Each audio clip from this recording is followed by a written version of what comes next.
SITയുടെ അന്വേഷണം തൃപ്തികരമായി പോകുന്നെന്ന് കോടതി സാക്ഷ്യപ്പെടുത്തിയിട്ടുണ്ട്. അതിനിടയിൽ കൂടി ED വരുന്നതിൻ്റെ ഉദ്ദേശം പലർക്കും സംശയിച്ചിട്ട് കാണുന്നത്. അത് മാത്രമല്ല, ചിലയിടത്ത് വിവേചനാപരമായ സമീപനം കാണിക്കുകയും ചെയ്യും.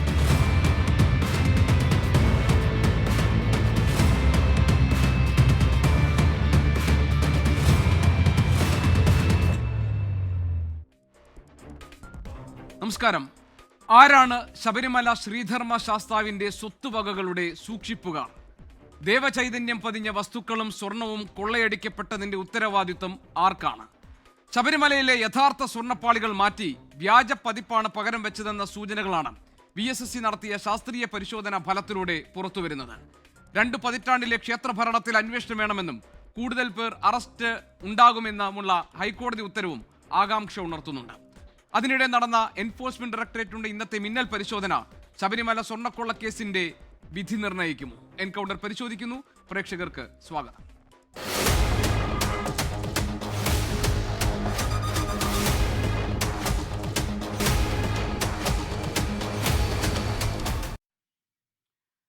ശില്പി ശ്രീ മഹേഷ് പണിക്കർ, നിരീക്ഷകൻ ശ്രീ രാഹുൽ ഈശ്വർ, സാമൂഹ്യ നിരീക്ഷകൻ ശ്രീ ശ്രീജിത്ത് പണിക്കർ, ഒപ്പം തന്നെ നിയമവിദഗ്ധൻ advocate Prashant Padmanabhan, retired SP Sri KM Antony എന്നിവരാണ് ഈ ചർച്ചയിൽ പങ്കെടുക്കാനുള്ളത്. അഡ്വക്കേറ്റ് പ്രശാന്ത് പത്മനാഭൻ, കഴിഞ്ഞ ദിവസം ശബരിമലയിലെ യഥാർത്ഥ സ്വർണ്ണപ്പാളികൾ മാറ്റി അവിടെ വ്യാജ പതിപ്പുകൾ കൊണ്ടുവന്നു എന്ന് സംശയിക്കേണ്ടിയിരിക്കുന്നു എന്ന VSSCയുടെ റിപ്പോർട്ട് കോടതിയുടെ പക്കലെത്തിയിട്ടുണ്ട്. മാത്രമല്ല, ഇത് സംബന്ധിച്ച് പ്രധാനപ്പെട്ട ചില ഭാഗങ്ങൾ ഉത്തരവിലുള്ളത് ഇനിയും ആളുകളുടെ അറസ്റ്റ് ഉണ്ടാകാനുള്ള സാധ്യതയുണ്ട്. ഉദാഹരണത്തിന്, ഇപ്പോൾ ദ്വാരപാലക ശില്പങ്ങളുടെ പാളികളുമായി ബന്ധപ്പെട്ട കേസിൽ അതിൽ 3 പേർ കൂടി ഉൾപ്പെട്ടിട്ടുണ്ട്. അവരുടെ സാധ്യതയുടെ അടിസ്ഥാനത്തിലുള്ള പരിശോധന നടക്കുന്നു എന്നൊക്കെയാണ് SIT പറഞ്ഞത്. അതുപോലെ കട്ടിളപ്പാളികളുടെ കേസിൽ 2 പേരുടെ പങ്ക് സംശയിക്കുന്നുണ്ടെന്നാണ്. ഇന്നിപ്പോൾ എൻഫോഴ്സ്മെന്റ് ഡയറക്ടറേറ്റ് ഈ കേസിലെ തന്ത്രി കണ്ഠരര് രാജീവർ ഒഴികെയുള്ള മറ്റു മുഴുവൻ പ്രതികളുടെയും വീടുകളിലും അവരിൽ ചിലരുടെ വ്യാപാര സ്ഥാപനങ്ങളിലുമൊക്കെ പരിശോധനകൾ നടത്തിയിരിക്കുകയാണ്. എൻഫോഴ്സ്മെന്റ് ഡയറക്ടറേറ്റിന്റെ സാന്നിധ്യം ഈ കേസിലെ എത്രത്തോളം പ്രസക്തമാണ്? ഒരു കേന്ദ്ര അന്വേഷണ ഏജൻസി വരുന്നതോടുകൂടി ശബരിമല സ്വർണ്ണക്കൊള്ള കേസിലെ അന്വേഷണത്തിന് പുതിയ ഗതി വരാൻ പോവുകയാണോ? പുതിയ ഒരു ദിശയിലേക്ക് സഞ്ചരിക്കാൻ പോവുകയാണോ? കാരണം ദേവസ്വം മന്ത്രി ഇന്ന് പറഞ്ഞത് ഇപ്പോൾ SITയുടെ അന്വേഷണത്തിൽ തൃപ്തി രേഖപ്പെടുത്തിയിരിക്കുന്ന സാഹചര്യത്തിൽ, കോടതി തൃപ്തി രേഖപ്പെടുത്തിയപ്പോൾ ഇനിയിപ്പോൾ ഒരു കേന്ദ്ര അന്വേഷണ ഏജൻസി വരുന്നത് സംശയം ഉണ്ടാക്കുന്നു എന്നാണ്. എന്താണ് താങ്കളുടെ നിരീക്ഷണം? അല്ല, എനിക്ക് തോന്നുന്നത് അതൊക്കെ പ്രാഥമികമായ നിരീക്ഷണങ്ങളാണ്. ഹൈക്കോടതിയുടെ ഈ തന്ത്രി സമാജത്തിൻ്റെ കേസിൽ അവർ പറഞ്ഞിരിക്കുന്ന ഇപ്പോഴുള്ള അന്വേഷണത്തിലുള്ള അതൃപ്തി അറിയിച്ചതിനെതിരെയാണ് ഹൈക്കോടതി ചില കാര്യങ്ങൾ വളരെ പ്രസക്തമായിട്ട് പറഞ്ഞത്. SIT അതിൻ്റെ അന്വേഷണം നടത്തിക്കൊണ്ടിരിക്കുന്നു, സയൻറ്റിഫിക് ഇൻവെസ്റ്റിഗേഷൻ നടക്കുന്നു, അതിൻ്റെ റിപ്പോർട്ട് കണ്ടുകൊണ്ടിരിക്കുന്നു, ഹൈക്കോടതി അതിൻ്റെ പുരോഗതി പരിശോധിച്ചുകൊണ്ടിരിക്കുന്നു. ആ ഒരു സന്ദർഭത്തിൽ പെട്ടെന്ന് വന്നിട്ട് ഇപ്പോഴുള്ള ഇതുവരെയുള്ള അന്വേഷണം ഫലപ്രദമല്ല എന്നുള്ള രീതിയിലൊരു പ്ലീ വന്നതുകൊണ്ടാണ് ഹൈക്കോടതി അത് ചോദ്യം ചെയ്തത്. പക്ഷേ CBI അന്വേഷണം ഇനി മുന്നോട്ടുള്ള ഒരു സ്റ്റേജിലും സാധ്യമാണ്. എൻഫോഴ്സ്മെൻറ്റ് ഡയറക്ടറേറ്റിൻ്റെ അന്വേഷണത്തെ നമ്മൾ കാണേണ്ടത് സ്റ്റേറ്റിന് വെളിയിൽ പല സ്റ്റേറ്റുകളിൽ ഇതിനെപ്പറ്റി അന്വേഷണം നടക്കുമ്പോൾ ഇതിനെന്തെങ്കിലും ഒരു ഈ എൻഫോഴ്സ്മെൻറ്റ് ഡയറക്ടറേറ്റ് സാധാരണഗതിയിൽ വരുന്നത് മണി ലോണ്ടറിങ് നടന്നിട്ടുണ്ടോ, അതായത് ഇല്ലീഗലായിട്ടൊരു ആക്ട് ആദ്യം നടന്ന കാര്യങ്ങളിപ്പോൾ FIR ഒക്കെ ഫയൽ ചെയ്ത് കേസ് നടന്നുകൊണ്ടിരിക്കുന്നു. അതിൻ്റെ ബേസിസിൽ അവിടെ എന്തെങ്കിലും മണി ട്രാൻസാക്ഷൻ നടന്ന് അതിൻ്റെ പണം എവിടെയെങ്കിലും കണ്ടെത്തിയിട്ടുണ്ടെങ്കിൽ, മണി ട്രെയിൽ കണ്ടെത്തിയിട്ടുണ്ടെങ്കിൽ, അത് കള്ളപ്പണം വെളുപ്പിക്കാനായിട്ട് മാർക്കറ്റിലേക്ക് ഇറക്കിയിട്ടുണ്ടെങ്കിൽ അത് എവിടെയൊക്കെ ചെന്നു എന്നുള്ളത് കണ്ടെത്തേണ്ടതുണ്ട്. അത് കണ്ടെത്തിക്കഴിഞ്ഞാൽ അത് ചിലപ്പോൾ സ്റ്റേറ്റിൽ മാത്രമായിരിക്കത്തില്ല, പല സ്റ്റേറ്റുകളിലുണ്ടായിരിക്കും. അതിൻ്റെ ഒരു അന്വേഷണമാണ് ഇപ്പോൾ എൻഫോഴ്സ്മെൻറ്റ് ഡയറക്ടറേറ്റ് നടത്തിക്കൊണ്ടിരിക്കുന്നത്. അവിടെ നിന്ന് പുതുതായിട്ടുള്ള എവിഡൻസ് കിട്ടുകയാണെങ്കിൽ, അല്ലെങ്കിൽ അതിൻ്റെ വ്യാപ്തി നമ്മൾ ഉദ്ദേശിക്കുന്നതിനേക്കാൾ കൂടുതൽ വിപുലമാണെങ്കിൽ, വീണ്ടും ഹൈക്കോടതിയിൽ ഈ കേസ് പരിഗണനയ്ക്ക് വരുമ്പോൾ CBIയെ ഇൻവെസ്റ്റിഗേഷൻ ഏൽപ്പിച്ചു കൊടുക്കാനുള്ള സാധ്യത കൂടെയാണ് നമ്മൾ കാണേണ്ടത്. അപ്പോൾ അത് ഇപ്പോൾ നടന്നുകൊണ്ടിരിക്കുന്ന ഇൻവെസ്റ്റിഗേഷൻ അതിൻ്റെ എല്ലാ രീതിയിലും ആത്മാർത്ഥമായിട്ട് നടക്കുകയാണെങ്കിൽ കൂടി അതിൻ്റെ പരിമിതികൾക്കുള്ളിൽ നിന്നുകൊണ്ട് ചെയ്യാൻ പറ്റാത്ത കാര്യങ്ങളുണ്ടോ, ഇത് എവിടെയൊക്കെയാണ് ഇതിൻ്റെ മണി ട്രെയിൽ, അത് ഏതെങ്കിലും രീതിയിൽ എൻക്യാഷ് ചെയ്തിട്ട് അതിൻ്റെ പണം എവിടെയെങ്കിലും മാർക്കറ്റിൽ ഇറക്കിയിട്ടുണ്ടോ, അത് സ്റ്റേറ്റിന് വെളിയിൽ പോയിട്ടുണ്ടോ, ഉണ്ടെങ്കിൽ ആ ക്രൈമിൻ്റെ വ്യാപ്തി എന്താണ് എന്നുള്ളത് ഹൈക്കോടതിയുടെ മുന്നിലേക്ക് എത്തുകയാണെങ്കിൽ CBI അന്വേഷണം നടക്കാനുള്ള സാധ്യത കൂടി. അല്ല, അഡ്വക്കേറ്റ് പ്രശാന്ത് പത്മനാഭൻ, ഇന്നിപ്പോൾ സംസ്ഥാനത്തെ ദേവസ്വം മന്ത്രി പറഞ്ഞത് ഈ പ്രത്യേക അന്വേഷണ സംഘത്തിൻ്റെ പരിശോധനകളിൽ ഹൈക്കോടതി തൃപ്തി രേഖപ്പെടുത്തിയിരിക്കുന്ന സാഹചര്യത്തിൽ ഇപ്പോൾ ഇ ഡി വന്ന് നടത്തുന്ന അന്വേഷണം അത് സംശയകരമാണ് എന്നാണ്. അത് വിശ്വാസ്യത നഷ്ടപ്പെട്ട ഒരു ഏജൻസിയാണ് ഇ ഡി. അതുകൊണ്ട് ഇ ഡി ഇനിയിപ്പോൾ ഈ കേസിലെ അന്വേഷണത്തിൽ പ്രത്യേകിച്ച് വഴി പറഞ്ഞു കൊടുക്കേണ്ട കാര്യമൊന്നുമില്ല, SIT കൃത്യമായി അന്വേഷിക്കുന്നുണ്ട് എന്നാണ്. അതായത് SITയുടെ അന്വേഷണ പരിധിക്ക് പുറത്തുള്ളതും നിയമപരമായി തന്നെ പുറത്തുള്ള കാര്യങ്ങളിലല്ലേ എൻഫോഴ്സ്മെന്റ് ഡയറക്ടറേറ്റിന്റെ പരിശോധന നടക്കാൻ പോകുന്നത്. ഇ ഡിയുടെ സാന്നിധ്യം ഏതെങ്കിലും തരത്തിൽ മന്ത്രി സംശയിക്കുന്നത് പോലെ അല്ലെങ്കിൽ അദ്ദേഹം പറഞ്ഞതുപോലെ സംശയകരമാണ് എന്ന അഭിപ്രായം താങ്കൾക്കുണ്ടോ? ഇല്ല, പ്രത്യേകിച്ച് ഞാൻ പറഞ്ഞല്ലോ ഇതിൻ്റെ രണ്ടിൻ്റെയും ആദ്യം ഒരു ഒഫൻസ് നടന്നിരിക്കണം, ഒരു പ്രെഡിക്കേറ്റ് ഒഫൻസ്. അതായത് ഒരു സാധാരണ ക്രൈം നടന്നിരിക്കുന്നു. ആ ക്രൈം നടന്നതിന് ശേഷം അതിനകത്ത് ഇല്ലീഗലായിട്ട് അക്വയർ ചെയ്ത അത് പണമായിട്ട് മാറ്റി അല്ലെങ്കിൽ ഏതെങ്കിലും രീതിയിൽ അവിടെ വന്നിരിക്കുന്ന ധനം അത് മാർക്കറ്റിലേക്ക് ഒഴുക്കി കള്ളപ്പണം അത് വെളുപ്പിക്കുന്നു എന്നുള്ള ഒരു സ്റ്റേജ് വരുമ്പോഴാണ് ഇ ഡി അതിൻ്റെ അന്വേഷണത്തിലേക്ക് വരുന്നത്, ഇ ഡിയുടെ അന്വേഷണ പരിധിയിലേക്ക് വരുന്നത്. ഇ ഡി ഒന്നുകിൽ സ്വമേധയാ കേസെടുക്കാം, അല്ലെങ്കിൽ ഒരു ലോ എൻഫോഴ്സ്മെൻറ്റ് ഏജൻസി ഇ ഡിയെ അറിയിക്കാം ഇങ്ങനെ ഒരു കാര്യം കണ്ടെത്തിയിട്ടുണ്ട്, ഇതിൻ്റെ മണി ട്രെയിൽ ഇത് പല സ്ഥലങ്ങളിൽ നിന്ന് അതിൽ കണ്ടെത്തിയിട്ടുണ്ട്, ഇ ഡി അന്വേഷണം നടത്തേണ്ട ഒരു സ്റ്റേജ് വന്നിരിക്കുന്നു എന്ന് അറിയിക്കാം. അതല്ലാതെ വേറെ ഏതെങ്കിലും രീതിയിൽ കൂടിയും ഇ ഡിയുടെ അതിൽ അറിവിലേക്ക് വന്നിട്ടുണ്ടെങ്കിൽ അന്വേഷണം നടക്കുന്നതിൽ തെറ്റില്ല. എന്ന് മാത്രമല്ല, ഒരു അന്വേഷണം നടക്കുന്നതിനെ ആർക്കും സാധാരണ നിയമത്തിൽ പറയുന്നത് പോലെ നമുക്ക് സാധാരണക്കാരായിട്ടുള്ള താങ്കൾക്കോ എനിക്കോ കോടതിയിൽ പോയിട്ട് എനിക്കെതിരെ ഒരു അന്വേഷണം നടത്തരുതെന്ന് പറയാൻ ആർക്കും അവകാശമില്ല. നമ്മൾ നേരത്തെ കണ്ടു കിഫ്ബിയുടെ കേസിലൊക്കെ നേരത്തെ ധനമന്ത്രിയായിരുന്ന ശ്രീ തോമസ് ഐസക്കൊക്കെ കോടതിയിൽ പോയിട്ട് അന്വേഷണം നടക്കരുത്, ഒരു ഇ ഡിയുടെ നോട്ടീസ് വന്നപ്പോൾ നിങ്ങൾ പോകണ്ട, നേരിട്ട് പോകണ്ട, ഒരു മറുപടി അയച്ചാൽ മതി എന്ന് പറഞ്ഞപ്പോൾ പോലും കോടതിയിൽ പോയി. സിംഗിൾ ബെഞ്ച് അത് സ്റ്റേ ചെയ്തെങ്കിലും ഡിവിഷൻ ബെഞ്ച് അത് ആ സ്റ്റേ മാറ്റുകയായിരുന്നു. കാരണം ഒരു അന്വേഷണം നടക്കുകയാണെങ്കിൽ നിങ്ങൾക്ക് പറയാനുള്ള കാര്യങ്ങൾ നിരപരാധിത്വം തെളിയിക്കാൻ ഒരു അവസരമുണ്ട്, പറയാനുള്ള കാര്യങ്ങൾ ബോധിപ്പിക്കാമല്ലോ. ഇ ഡി ചോദിക്കുന്ന ചോദ്യങ്ങൾക്ക് വ്യക്തമായ മറുപടി പറയണം. അതിനകത്ത് ഒരു ഇല്ലാത്ത കാരണങ്ങൾ പറഞ്ഞ് കൊടുക്കാനോ അല്ലെങ്കിൽ അത് അന്യായമായിട്ട് പീഡിപ്പിക്കാനോ ഉള്ള ഒരവസ്ഥയിലേക്ക് പോകുന്നില്ലല്ലോ. അങ്ങനെ ഏതെങ്കിലും രീതിയിൽ ചോദ്യം ചെയ്യുന്നത് തടസ്സം നിൽക്കാൻ അല്ലെങ്കിൽ നിയമത്തിൻ്റെ ഒരു അന്വേഷണത്തിന് തടസ്സം നിൽക്കാൻ ആർക്കും കഴിയില്ല. അപ്പോൾ ഇ ഡിയുടെ അന്വേഷണങ്ങൾ നടക്കുന്നത് അത് തെളിവ് എത്രത്തോളം ശേഖരിക്കാൻ പറ്റുമെന്നൊക്കെ ഉള്ളത് കോടതിയിൽ വന്നു കഴിഞ്ഞാൽ അറിയൂ. പക്ഷെ അത് പാടില്ല എന്ന് പറയുന്നതിന് യാതൊരു അർത്ഥവും ഞാനിപ്പോൾ കാണുന്നില്ല. ശരി, ശ്രീ മഹേഷ് പണിക്കർ, നമ്മൾ ഇത്രയും നാൾ ചർച്ച ചെയ്തപ്പോഴൊക്കെ നമ്മുടെ മുന്നിലുള്ള പ്രധാനപ്പെട്ട ചോദ്യം താങ്കൾക്കറിയാമല്ലോ, യഥാർത്ഥത്തിലുള്ള സ്വർണ്ണപ്പാളികളാണോ തിരികെ ശബരിമലയിൽ എത്തിച്ചത്, അതല്ല അത് ഡ്യൂപ്ലിക്കേറ്റ് ആണോ, അങ്ങനെയാണെങ്കിൽ യഥാർത്ഥ സ്വർണ്ണപ്പാളികൾക്ക് എന്ത് സംഭവിച്ചു, കട്ടിലയുടെ കാര്യത്തിലും അതെ, ഇനി വാജിവാഹനത്തിൻ്റെ കാര്യത്തിലും അതെ, ഇതൊക്കെ ഒറിജിനൽ തന്നെയാണോ അതോ അത് ഡ്യൂപ്ലിക്കേറ്റ് ചെയ്യപ്പെട്ടോ എന്നതാണ്. അതിന് നമുക്ക് ആശ്രയിക്കാൻ കഴിയുന്നത് VSSC നടത്തിയിട്ടുള്ള ശാസ്ത്രീയ പരിശോധനാ ഫലമാണ്.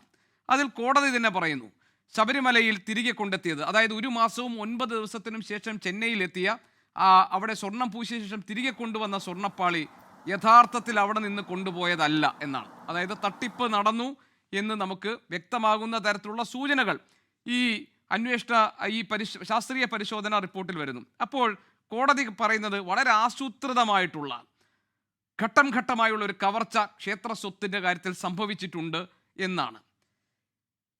ഇന്ന് പ്രതിപക്ഷ നേതാവ് പറഞ്ഞത് ഈ 30 ദിവസവും 39 ദിവസത്തിന് ശേഷം ചെന്നൈയിൽ എത്തുന്നതിന് മുമ്പ് തന്നെ ഇതിൻ്റെ കച്ചവടം നടന്നിട്ടുണ്ട് എന്നാണ്. അപ്പോൾ ഇതുവരെ നമ്മൾ സംശയിച്ച കാര്യങ്ങളൊക്കെ ശരിയാണെന്ന് തെളിയുകയാണോ? ഇപ്പോൾ തന്ത്രി കണ്ഠരര് രാജീവര് അറസ്റ്റ് ചെയ്യപ്പെട്ടപ്പോൾ ശ്രീ രാഹുൽ ഈശ്വർ ഈ ചർച്ചയിൽ പങ്കെടുക്കുന്നുണ്ട്. അദ്ദേഹം മറുപടി പറയും. അദ്ദേഹം പറഞ്ഞു, എന്ത് തെളിവിൻ്റെ അടിസ്ഥാനത്തിലാണ് അദ്ദേഹത്തിന് എന്ത് ഉത്തരവാദിത്തമാണുള്ളത് എന്ന ചോദ്യങ്ങളൊക്കെ ഉണ്ടായി. ഇപ്പോൾ കാര്യങ്ങൾ ഒന്നൊന്നായി തെളിയുന്നുണ്ട് എന്ന് ശ്രീ മഹേഷ് പണിക്കർ താങ്കൾക്ക് തോന്നുന്നുണ്ടോ? തീർച്ചയായിട്ടും.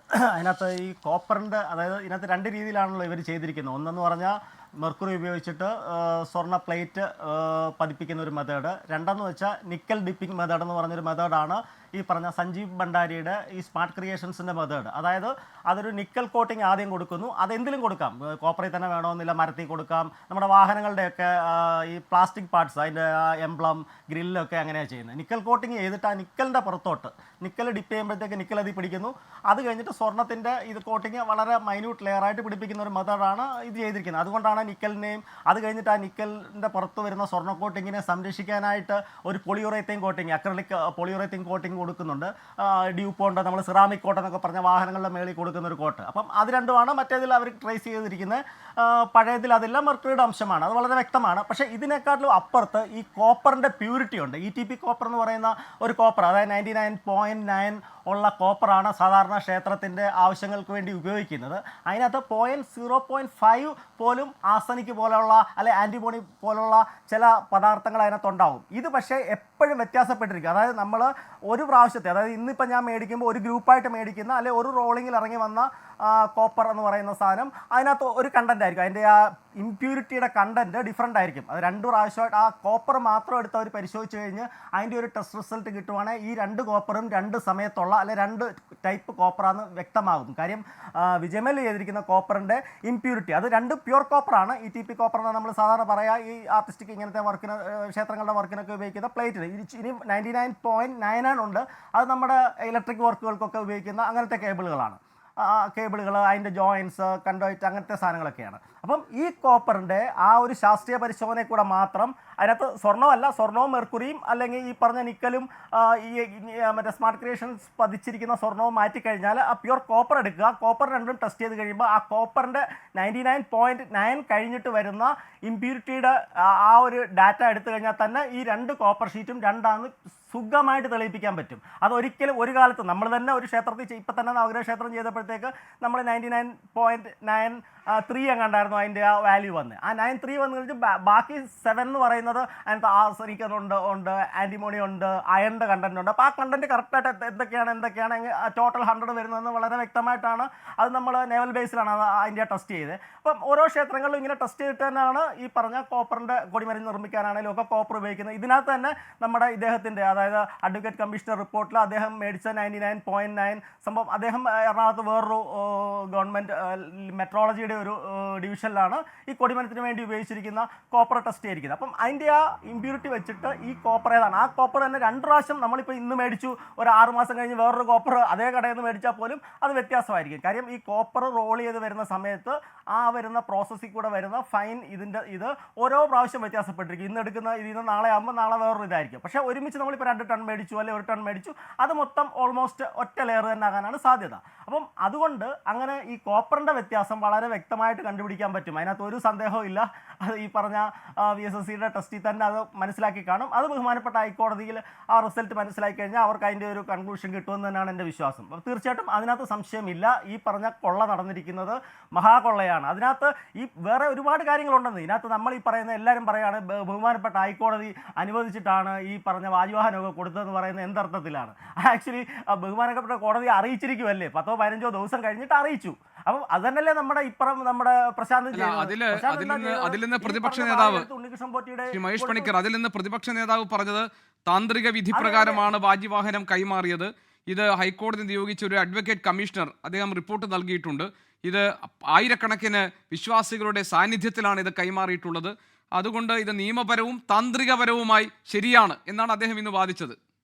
രണ്ടും ശുദ്ധ തെറ്റാണ്. അത് ഞാൻ പ്രൂവ് ചെയ്യാം. ഞാൻ പറയുന്നത് എനിക്ക് ഇച്ചിരി സമയം തരണം. അതായത് ഒന്ന്, ഈ പറഞ്ഞ ബഹുമാനപ്പെട്ട ഹൈക്കോടതിയുടെ അനുവാദം ഇല്ല. അതായത് അത് കൊടുത്തു കഴിഞ്ഞിട്ട് 17 ദിവസം കഴിഞ്ഞിട്ട് ഇവരിത് അറിയിച്ചിട്ടുണ്ട്, ഒരു റിപ്പോർട്ടിൽ അറിയിച്ചിട്ടുണ്ട്. അത് രണ്ടാണ്. സമാനമായ കുറ്റമാണ് ഇപ്പം നമ്മുടെ PS പ്രശാന്ത് ഇപ്പോൾ നമ്മുടെ ഈ സ്വർണ്ണപ്പാളി കേസ് പൊങ്ങി വരാനുള്ള കാരണം ഉണ്ടായത് എന്താ? അവരെ പാളി എടുത്ത് ഉണ്ണികൃഷ്ണൻപുരിയെ കൊടുത്തു വിട്ടു. 2 ദിവസം കഴിഞ്ഞപ്പോൾ ജയകൃഷ്ണൻ സാർ എടുത്തിട്ട് കോടതിയിൽ 2 ഇതിൽ പോയി, നമ്മളെ അറിയിച്ചില്ല. പക്ഷേ അന്നത്തെ സമയത്ത് ഈ ജയകൃഷ്ണൻ സാറിനെ പോലെ ഒരു ഉദ്യോഗസ്ഥൻ അല്ലെങ്കിൽ അഡ്വക്കേറ്റ് കമ്മീഷൻ അങ്ങനെ ആകണമായിരുന്നു. പക്ഷേ അയാൾ അങ്ങനെ ആയില്ല.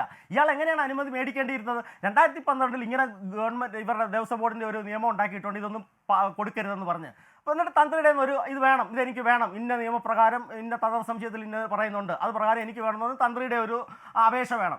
ഇതിൻ്റെ ഒരു ദേവസ്വം ബോർഡിൻ്റെ ഉത്തരവ് വേണം. എന്നിട്ട് ഉത്തരവ് എടുത്തിട്ട് ഇതെല്ലാം കൂടെ നമ്മുടെ ബഹുമാനപ്പെട്ട ഹൈക്കോടതിയിൽ കൊടുത്തിട്ട് ഹൈക്കോടതി അതിനൊരു വിധി ഓക്കെ നിങ്ങൾ കൊടുത്തോ, ഇന്ന നിയമം തന്ത്ര സംശയം ഓക്കെ എന്ന് പറഞ്ഞിരുന്നെങ്കിൽ ഇത് നമുക്ക് സമ്മതിക്കാം. ഇതല്ലാണ്ട് കൊടുത്തു കഴിഞ്ഞിട്ട് 10-17 ദിവസം കഴിഞ്ഞിട്ട് അവരെ ബോധ്യപ്പെടുത്താത്ത രീതിയിൽ ഈ ഒരു സാധനം പറഞ്ഞിട്ട് ഇത് അനുമതിയോടെയാണ് അല്ലെ അനുവാദത്തോടാണെന്ന് പറയുന്നത് തികച്ചും തെറ്റാണ്. ഒന്നാമത്തെ കാര്യം.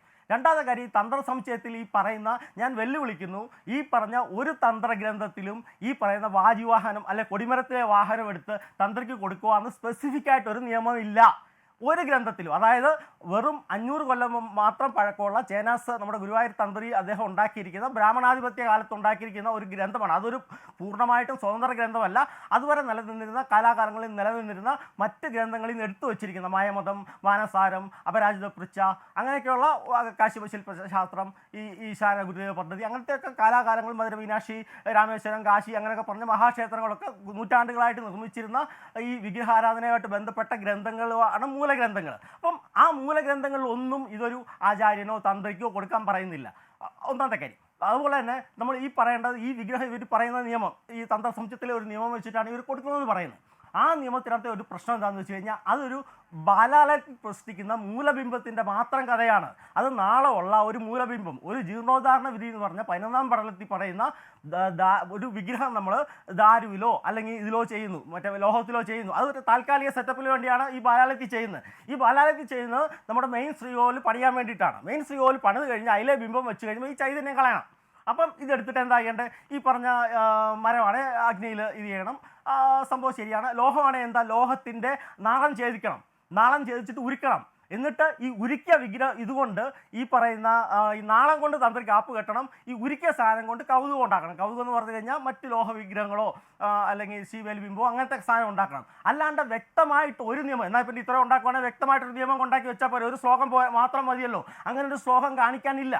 പിന്നെ ഇതിനകത്ത് ഈ പറയുന്ന നിയമങ്ങളെല്ലാം ബാധകമാകുന്നത് ഈ വിഗ്രഹം കേടാകാത്ത ഒരു വിഗ്രഹവും മാറ്റാൻ ആർക്കും അധികാരമില്ല, ഈശ്വരന് പോലും ഇല്ല. കാര്യം ഗുരുവായൂർ ക്ഷേത്രത്തിലെ വിഗ്രഹം ഈ പല ദേവപ്രശ്നത്തിലും ഒരുപാട് കേടുപാടുകളുണ്ട് അതിനകത്ത്. പക്ഷേ അവിടെ ദേവചൈതന്യം അതിനകത്തിരിക്കുകയാണ്, അത് മാറ്റാൻ പറ്റത്തില്ല. വിഗ്രഹം അവർക്ക് കാശില്ലാഞ്ഞിട്ടാണോ? അല്ല, പക്ഷേ ശ്രീ മഹേഷ് പണിക്കർ, ഈ വാജിവാഹനം കൈമാറാനുള്ള തീരുമാനം ഉണ്ടാകുന്നത് ദേവപ്രശ്നത്തിൽ ഈ കൊടിമരത്തിന് താഴെ പ്രശ്നങ്ങളുണ്ട്, കൊടിമരത്തിനടിയിൽ പിന്നെ ചിതലരിച്ചു തുടങ്ങിയിട്ടുണ്ട്, അത് മാറ്റണം എന്നൊക്കെ ദേവപ്രശ്നം വരുന്നു.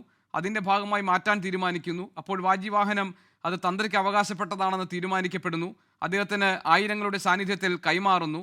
അത് പിന്നീട് കോടതിയിൽ ഹൈക്കോടതി നിയോഗിച്ചൊരു അഡ്വക്കേറ്റ് കമ്മീഷണർ റിപ്പോർട്ടായി സമർപ്പിച്ചിട്ടുണ്ട്. ഇതൊക്കെയല്ലേ പറയുന്നത്? അതെ, പക്ഷേ അതിനകത്ത് പറയുന്ന കൊടിമരവും വാഹനവും രണ്ടാണ്. നമ്മൾ കൊടിമരത്തിൻ്റെ അളവ് എടുക്കുമ്പോഴത്തേക്ക് ധ്വജസ്തംഭത്തിൻ്റെ മേളിൽ വരെ വരുന്നതാണ് അതിൻ്റെ അളവ്, വാഹനം വേറെയാണ്. അപ്പോൾ കൊടിമരം മാറാൻ പറഞ്ഞാലും വാഹനം മാറാൻ പറയുന്നില്ല. രണ്ടും നമ്മൾ പുതുതായിട്ട് നിർമ്മിക്കുന്നതല്ലേ, പുതുതായിട്ട് നിർമ്മിക്കുമ്പോൾ എവിടെ വേണം ഇത് നോക്കാം. അതായത് കേടാകാത്തൊരു വിഗ്രഹം, ഈ പറഞ്ഞ നിയമങ്ങൾ, ഈ പറയുന്ന തന്ത്രസംശയത്തിലെ ഈ പർട്ടിക്കുലർ നിയമം തന്നെ എടുത്താൽ പോലും അതിൽ തന്നെ വേറെ ശ്ലോകങ്ങൾ കിടപ്പുണ്ട്. ഒരു വിഗ്രഹം കയ്യോ കാലോ ഒടിഞ്ഞാൽ പോലും മാറാൻ പാടില്ല, അത് തന്നെ കെട്ടിവെക്കണം. അതുപോലെ തന്നെ ഇതിനകത്ത് മറ്റ് സീരിയസ് ആയിട്ടുള്ള ഡാമേജ് നെറുകയിലോ അല്ലെങ്കിൽ ഹൃദയഭാഗത്തോ ഒക്കെ പൊട്ടലുകളോ വിണ്ടലുകളോ ഉണ്ടാകുവാണെങ്കിൽ മാത്രമേ മാറാൻ പാടുള്ളൂ.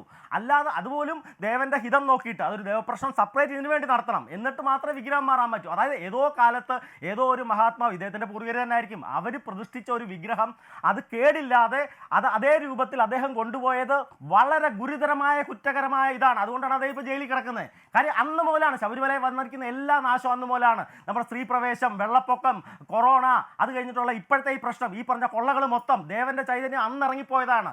പിന്നെ വാഗ്വാനം കൊണ്ടുപോകേണ്ടതിന്റെ ഉദ്ദേശം എന്താണ് നമ്മൾ മനസ്സിലാക്കേണ്ടി? ഇവരുടെ എന്താ ഉദ്ദേശം? ഇപ്പം ഈ മധുവിൻ്റെ ഒരു കേസ് പറഞ്ഞാൽ മധു ഒരു സാധനം എടുത്ത് എന്തിനു വേണ്ടിയാണ്? വിശക്കുന്നതിന് വേണ്ടിയാണ്. ഇവരുടെ ഉദ്ദേശം എന്താണ്? ഇത് സംരക്ഷിക്കാനാണെന്നാണ് പറയുന്നത്. സംരക്ഷിക്കാനാണോ? അത് പിന്നെ എന്താ പറയുക, കുതിരപ്പുറത്ത് ഓടി ഈ ശബരിമലയിലോട്ട് അതിൻ്റെ പുറത്ത് ഓടി വരാനാണോ? ഒന്നുമല്ലല്ലോ, ഇതൊരു വിൽപ്പനയ്ക്ക് വേണ്ടിയാണ്. അതാണ് ഇവിടുത്തെ പ്രശ്നം. അല്ലാണ്ട് കലാകാലങ്ങളിൽ ഇവരെടുത്ത വിഗ്രഹമൊക്കെ അവിടെ ഉണ്ട്, അവരുടെ ടേബിളിലുണ്ട്, അങ്ങനെയൊക്കെ ഉണ്ടെങ്കിൽ നമുക്ക് കുഴപ്പമില്ല. ഉണ്ടെങ്കിലും കുഴപ്പമില്ല, അത് പോട്ടെ, അവിടെ ഇരിപ്പോൾ. രാഹുൽ, മഹേഷ് പണിക്കർ സൂക്ഷിച്ചു വെപ്പോ ഇതിന്റെ കാര്യങ്ങളോ ഇല്ല. അത് ഞാൻ പറഞ്ഞ് പൂർത്തിയാക്കിക്കോട്ടെ, നിങ്ങൾ സംസാരിച്ചോളൂ. അപ്പോൾ അപ്പം അങ്ങനത്തെ ഒരു കാര്യമില്ല. അപ്പോൾ ഇല്ലാത്തിടത്തോളം കാലം ഇതെങ്ങനെ ഇവരുടെ അവകാശമാകുന്നത്? ഇത് കൊണ്ടുപോയിട്ട് ഇവർക്ക് എന്തെങ്കിലും പ്രയോജനമുണ്ട്, അല്ലെങ്കിൽ ഈ ഒരു സാധനം കൊണ്ടുപോയിട്ട് അവരവിടെ വെച്ചിരിക്കുന്നു, സൂക്ഷിച്ച് വെച്ചിരിക്കുന്നു, നമുക്ക് മനസ്സിലാക്കാം, ഒരു പ്രശ്നമില്ല, കാലാകാലങ്ങളിൽ കൊണ്ടുപോയിക്കോട്ടെ. അപ്പം ഇതൊരു അവകാശമാണെന്ന് പറയുന്നത് ഞാനൊരു വിശ്വകർമ്മനാണ്, കാലാകാലങ്ങളിൽ ഇത് ചെയ്യുന്നതാണ്. നമ്മളും ഈ തന്ത്രസംശയത്തിൻ്റെ ബാക്കി പുസ്തകങ്ങളാണ് ഞങ്ങളും ബേസ് ചെയ്യുന്നത്. അതിൻ്റെ മേളിലെ മൂലഗ്രന്ഥങ്ങളാണ് നിങ്ങൾ ഓരോരോ തന്ത്രസംശയത്തിലെ എല്ലാ വിഷയങ്ങളൊന്നുമില്ല, വളരെ കുറച്ച് വിഷയങ്ങളേ ഉള്ളൂ. ഒരു ബ്രാഹ്മണിക്കൽ ഇതിനകത്ത് തന്നെ പറയുന്ന ഒരുപാട് വിഷയങ്ങൾ, നമ്മുടെ സമൂഹത്തിൽ അംഗീകരിക്കാൻ പറ്റാത്ത, ഈ തന്ത്രസംശയം വെച്ചിട്ട് അംഗീകരിക്കാൻ പറ്റാത്ത ഒരുപാട് നിയമങ്ങളുണ്ട്. അതൊന്നും ഞാൻ പ്രത്യേകിച്ച് പറയുന്നില്ല, അതിപ്പം എല്ലാവരും പരിശോധിക്കട്ടെ. ഇന്നത്തെ കാലത്ത് ഗൂഗിളും ഇതൊക്കെ ഉള്ളപ്പോൾ എല്ലാവർക്കും സംസ്കൃത ഗ്രന്ഥങ്ങളൊക്കെ വായിച്ച് പഠിക്കാനായിട്ട് വളരെ സിമ്പിളാണ്, അതിൻ്റെ അർത്ഥം മനസ്സിലാക്കാൻ സിമ്പിളാണ്. ഈ ശ്ലോകം യഥാർത്ഥത്തിൽ ബാലാലയ പ്രതിഷ്ഠ നടത്തുമ്പോൾ ബാലാലയത്തിലെ ബിംബം മാറ്റുമ്പോൾ ചൈതന്യം ആവാഹിച്ച് തത്വകലശ ഹോമത്തോടെ കലശത്തോടെ നമ്മൾ ജീവനെ ഉദ്ദേശിച്ച് പൂർണ്ണ ബിംബമായിട്ട് പുതിയ ക്ഷേത്രത്തിലേക്ക് മാറ്റുമ്പോൾ ഈ ബാലാലയത്തിൽ ഉണ്ടായിരുന്ന പഴയ ബാലബിംബം, അല്പബിംബം, ഈ ശ്ലോകത്തിന്റെ ആദ്യത്തെ വാചകത്തിലുണ്ട് അല്പബിംബം അല്ലെ ബാലബിംബം. ഈ അല്പബിംബം ബാലബിംബം മാറാനുള്ള വിധി എടുത്തുകൊണ്ട് കൊടിമരത്തിലെ ഇതും ബാക്കിയുള്ള സാധനങ്ങളും ഒക്കെ എടുക്കുന്നത് തെറ്റാണ്. പിന്നെ ഉടഞ്ഞതെന്ന് പറയുന്നത് വ്യക്തമായിട്ട് പൂജിക്കാൻ പറ്റാത്ത ഉടഞ്ഞ വിഗ്രഹങ്ങൾ ഇവർ കൊണ്ടുപോകട്ടെ, അത് ആരെങ്കിലും കൊണ്ടുപോട്ടെ. പക്ഷെ അങ്ങനത്തെ ഒരു സാഹചര്യമില്ല. അത്രയും ഭാഗം എനിക്ക് മനസ്സിലായി. ശരി മഹേഷ് പണിക്കർ, ഒറ്റ കാര്യത്തിൽ ചുരുങ്ങിയ ഒരു മറുപടി കിട്ടിയ ശേഷം ഞാൻ മറ്റു അതിഥികളിലേക്ക് പോകും. അതായത് ഇന്നിപ്പോൾ ഹൈക്കോടതി പറഞ്ഞതുപോലെ ഇത് വളരെ ഘട്ടം ഘട്ടമായി ആസൂത്രിതമായ ഒരു കൊള്ള ശബരിമലയിലെ സ്വത്തുവകകൾ അടിച്ചുമാറ്റാൻ വേണ്ടി, അതായത് കൊള്ള നടത്താൻ വേണ്ടി ഒരു നീക്കം നടന്നിട്ടുണ്ടെന്നും അതിൽ തന്ത്രി അടക്കമുള്ളവർ കണ്ണി ചേർക്കപ്പെട്ടിട്ടുണ്ട് എന്നും സംശയിക്കാവുന്ന അല്ലെങ്കിൽ അങ്ങനെ ബോധ്യപ്പെടുന്ന വിവരങ്ങൾ ഇതിനോടകം പുറത്തു വന്നിട്ടുണ്ട് എന്ന് താങ്കൾക്ക് തോന്നുന്നുണ്ടോ? ലളിതമായ ഒരു മറുപടി, അതിനുശേഷം ഞാൻ മറ്റു അതിഥികളിലേക്ക് പോകും. തീർച്ചയായിട്ടും അതിന് ഒന്ന് രണ്ട് ഉദാഹരണങ്ങൾ പറയാം. ഈ ഉണ്ണികൃഷ്ണൻ പോറ്റി ഇവിടെ നമ്മുടെ ഈ കൊടിമരവുമായിട്ട് ബന്ധപ്പെട്ട് ഈ അഡ്വക്കേറ്റ് കമ്മീഷൻ കൊടുത്ത റിപ്പോർട്ടിനകത്ത് വ്യക്തമായിട്ട് പറയുന്നുണ്ട് അയാളുടെ മെയിൽ കിട്ടി, അയാളാണ് മറ്റേ മണി അടിച്ചുകൊണ്ട് പോയത്, നമ്മൾ മണി അടിച്ചുകൊണ്ട് പോയ മറ്റേ അതിനെ സ്പോൺസർ ചെയ്തിരിക്കുന്ന അയാളാണ്. മണി, കമ്പവിളക്ക്, 4 കമ്പവിളക്ക്, അതുപോലെ അവിടെ നിന്ന് 2 മണി, പ്രാചീനമായ മണികൾ, ഇത് മൊത്തം നിർമ്മാണ പ്രവർത്തനം എന്നും പറഞ്ഞ് കടത്തിയിരിക്കുവാണ്. ഇത് ഉണ്ണികൃഷ്ണൻ പോറ്റിയാണ് ചെയ്തിരിക്കുന്നത്. ഉണ്ണികൃഷ്ണൻ പോറ്റിയെ ഈ പറഞ്ഞ അഡ്വക്കേറ്റ് കമ്മീഷൻ പരിചയപ്പെടുത്തിയിരിക്കുന്നത് ഈ വേറെ ആരാണ്ടാന്ന് പറഞ്ഞിട്ടാണ് അയാൾ പറഞ്ഞിരിക്കുന്നത്. അപ്പം ഇങ്ങനത്തെയൊക്കെ ഒരു വ്യക്തമായ ഈ ഉണ്ണികൃഷ്ണൻ പോറ്റിയായിട്ട് ബന്ധപ്പെട്ട കൊള്ളയാണ് ഇത് മൊത്തം, കൊടിമര ഉൾപ്പെടെ. ഞാൻ താങ്കളിലേക്ക് വരാം. ശരി, ഇത്രയും ഭാഗം വളരെ വ്യക്തമായി. ഇനി ഞാൻ വരാം. ശ്രീ രാഹുൽ ഈശ്വർ, ശബരിമല സ്വർണ്ണക്കൊള്ളയുമായി ബന്ധപ്പെട്ട എല്ലാ ചർച്ചകളിലും പൊതുവിൽ നമ്മൾ എല്ലാവരും അംഗീകരിക്കുന്ന ഒന്നാണ് അവിടെ വലിയ കൊള്ള നടന്നിട്ടുണ്ടെന്ന കാര്യം. ഇപ്പൊ രാഹുൽ തന്നെ പറഞ്ഞു ഇതിലെ തട്ടിപ്പുകാർ ആരാണെങ്കിലും അത് എത്ര ഉന്നതനായാലും അവരൊക്കെ പിടിക്കപ്പെടേണ്ടതാണ്, സത്യം പുറത്തു വരേണ്ടതാണ് എന്ന നിലപാട് രാഹുലിനുണ്ട്. പക്ഷേ രാഹുൽ ഒരു ഒറ്റ സമയത്താണ് ഒരു വലിയ പ്രതിരോധവും തീർത്തുകൊണ്ട് രംഗത്ത് വന്നത്. അത് തന്ത്രി കണ്ഠരര് രാജീവരെ അറസ്റ്റ് ചെയ്തപ്പോഴാണ്. അപ്പോൾ രാഹുൽ ഈശ്വർ പറഞ്ഞു ഇതിനകത്ത് ചില ഗൂഢാലോചനയുണ്ട്, ഇത് തന്ത്രിയെ മാത്രം തന്ത്രിയിൽ ഒതുക്കാൻ, തന്ത്രിയുടെ തലയിൽ കെട്ടിവെക്കാനുള്ള നീക്കങ്ങളാണ് നടത്തുന്നതെന്നാണ്. ഇപ്പോൾ ശാസ്ത്രീയ പരിശോധനാ ഫലം വരുന്നതിൽ നിന്ന് ലഭിക്കുന്ന സൂചനകൾ അനുസരിച്ച് കൊണ്ടുപോയ സ്വർണ്ണമൊന്നുമല്ല തിരികെ വന്നിരിക്കുന്നത്. ഇനി ഇപ്പോൾ SITയുടെ അതായത് ഈ പ്രത്യേക അന്വേഷണ സംഘം സന്നിധാനത്ത് പരിശോധന നടത്തുന്നുണ്ട്. അതായത് ഉണ്ണികൃഷ്ണൻ പോറ്റി ആദ്യമായി ഒരു വാതിൽ സമർപ്പിച്ചുകൊണ്ടാണ് അവിടേക്ക് കടക്കുന്നത്. ആ മാറ്റിവെച്ച വാതിൽ പരിശോധിക്കുന്നുണ്ട്, അതിൻ്റെ അളവും ബാക്കി കാര്യങ്ങളും നോക്കുന്നുണ്ട്, പഴയ കൊടിമരത്തിൽ പരിശോധന നടക്കുന്നുണ്ട്. അതായത് ഈ കൊള്ള നടന്നിട്ടുണ്ടെന്ന കാര്യത്തിൽ സംശയമേ ഇല്ല. അപ്പോൾ ഇതിൽ തന്ത്രി കണ്ഠരര് രാജീവർ കൂടി ഉൾപ്പെടുന്ന അദ്ദേഹത്തിൻ്റെ അറിവോടുകൂടി നടന്നിട്ടുള്ളതാണ് ഈ കാര്യങ്ങളൊക്കെ എന്ന് കരുതാവുന്ന നിലയിലേക്ക് കാര്യങ്ങൾ മാറിയിട്ടുണ്ടോ? EDയുടെ പരിശോധന ഇന്ന് തന്ത്രിയുടെ വീട്ടിൽ മാത്രം ഉണ്ടായിട്ടില്ല, പക്ഷെ ബാക്കി എല്ലാ ഇടങ്ങളിലും ഈ കള്ളപ്പണ ഇടപാടുമായി ബന്ധപ്പെട്ട കാര്യങ്ങൾ പരിശോധിക്കുന്നുണ്ട്. 1 മാസവും 9 ദിവസവും ഈ സ്വർണ്ണപ്പാളി എവിടെയായിരുന്നു എന്ന ചോദ്യം അവശേഷിക്കുന്നുണ്ട്. ഇതെല്ലാം പുറത്തു വരുമ്പോൾ ഇപ്പോൾ പിടിയിലായവരും ഇനിയുള്ളവരും അകത്താകും എന്ന് ഉറപ്പിക്കാൻ കഴിയും. ശ്രീ രാഹുൽ ഈശ്വർ. ശരി, ശ്രീ ഗോപികൃഷ്ണൻ 3 കാര്യങ്ങൾ. ആദ്യം ശ്രീ മഹേഷ് പണിക്കർക്ക് 13 മിനിറ്റോളം കൊടുത്തു. അതിന്റെ 1/3 സമയം എനിക്ക് തന്നാൽ മതി. ആദ്യം തന്നെ പറയാൻ ആഗ്രഹിക്കുന്നത് ശ്രീ മഹേഷ് പണിക്കരോടാണ്. അദ്ദേഹത്തോടൊരു ക്ഷമ പറഞ്ഞുകൊണ്ട് തുടങ്ങാൻ ആഗ്രഹിക്കുകയാണ്. അദ്ദേഹത്തോട് ഞാനോ എൻ്റെ പൂർവികരോ ബ്രാഹ്മണ സമുദായത്തിലെ ആരോ എന്തെങ്കിലും ദ്രോഹമോ തെറ്റോ ചെയ്തിട്ടുണ്ടെങ്കിൽ അങ്ങ് ക്ഷമിക്കണം. അത് മറ്റൊരു വിഷയത്തിൽ തീർക്കാനുള്ള അവസരമാക്കി എടുക്കരുത്.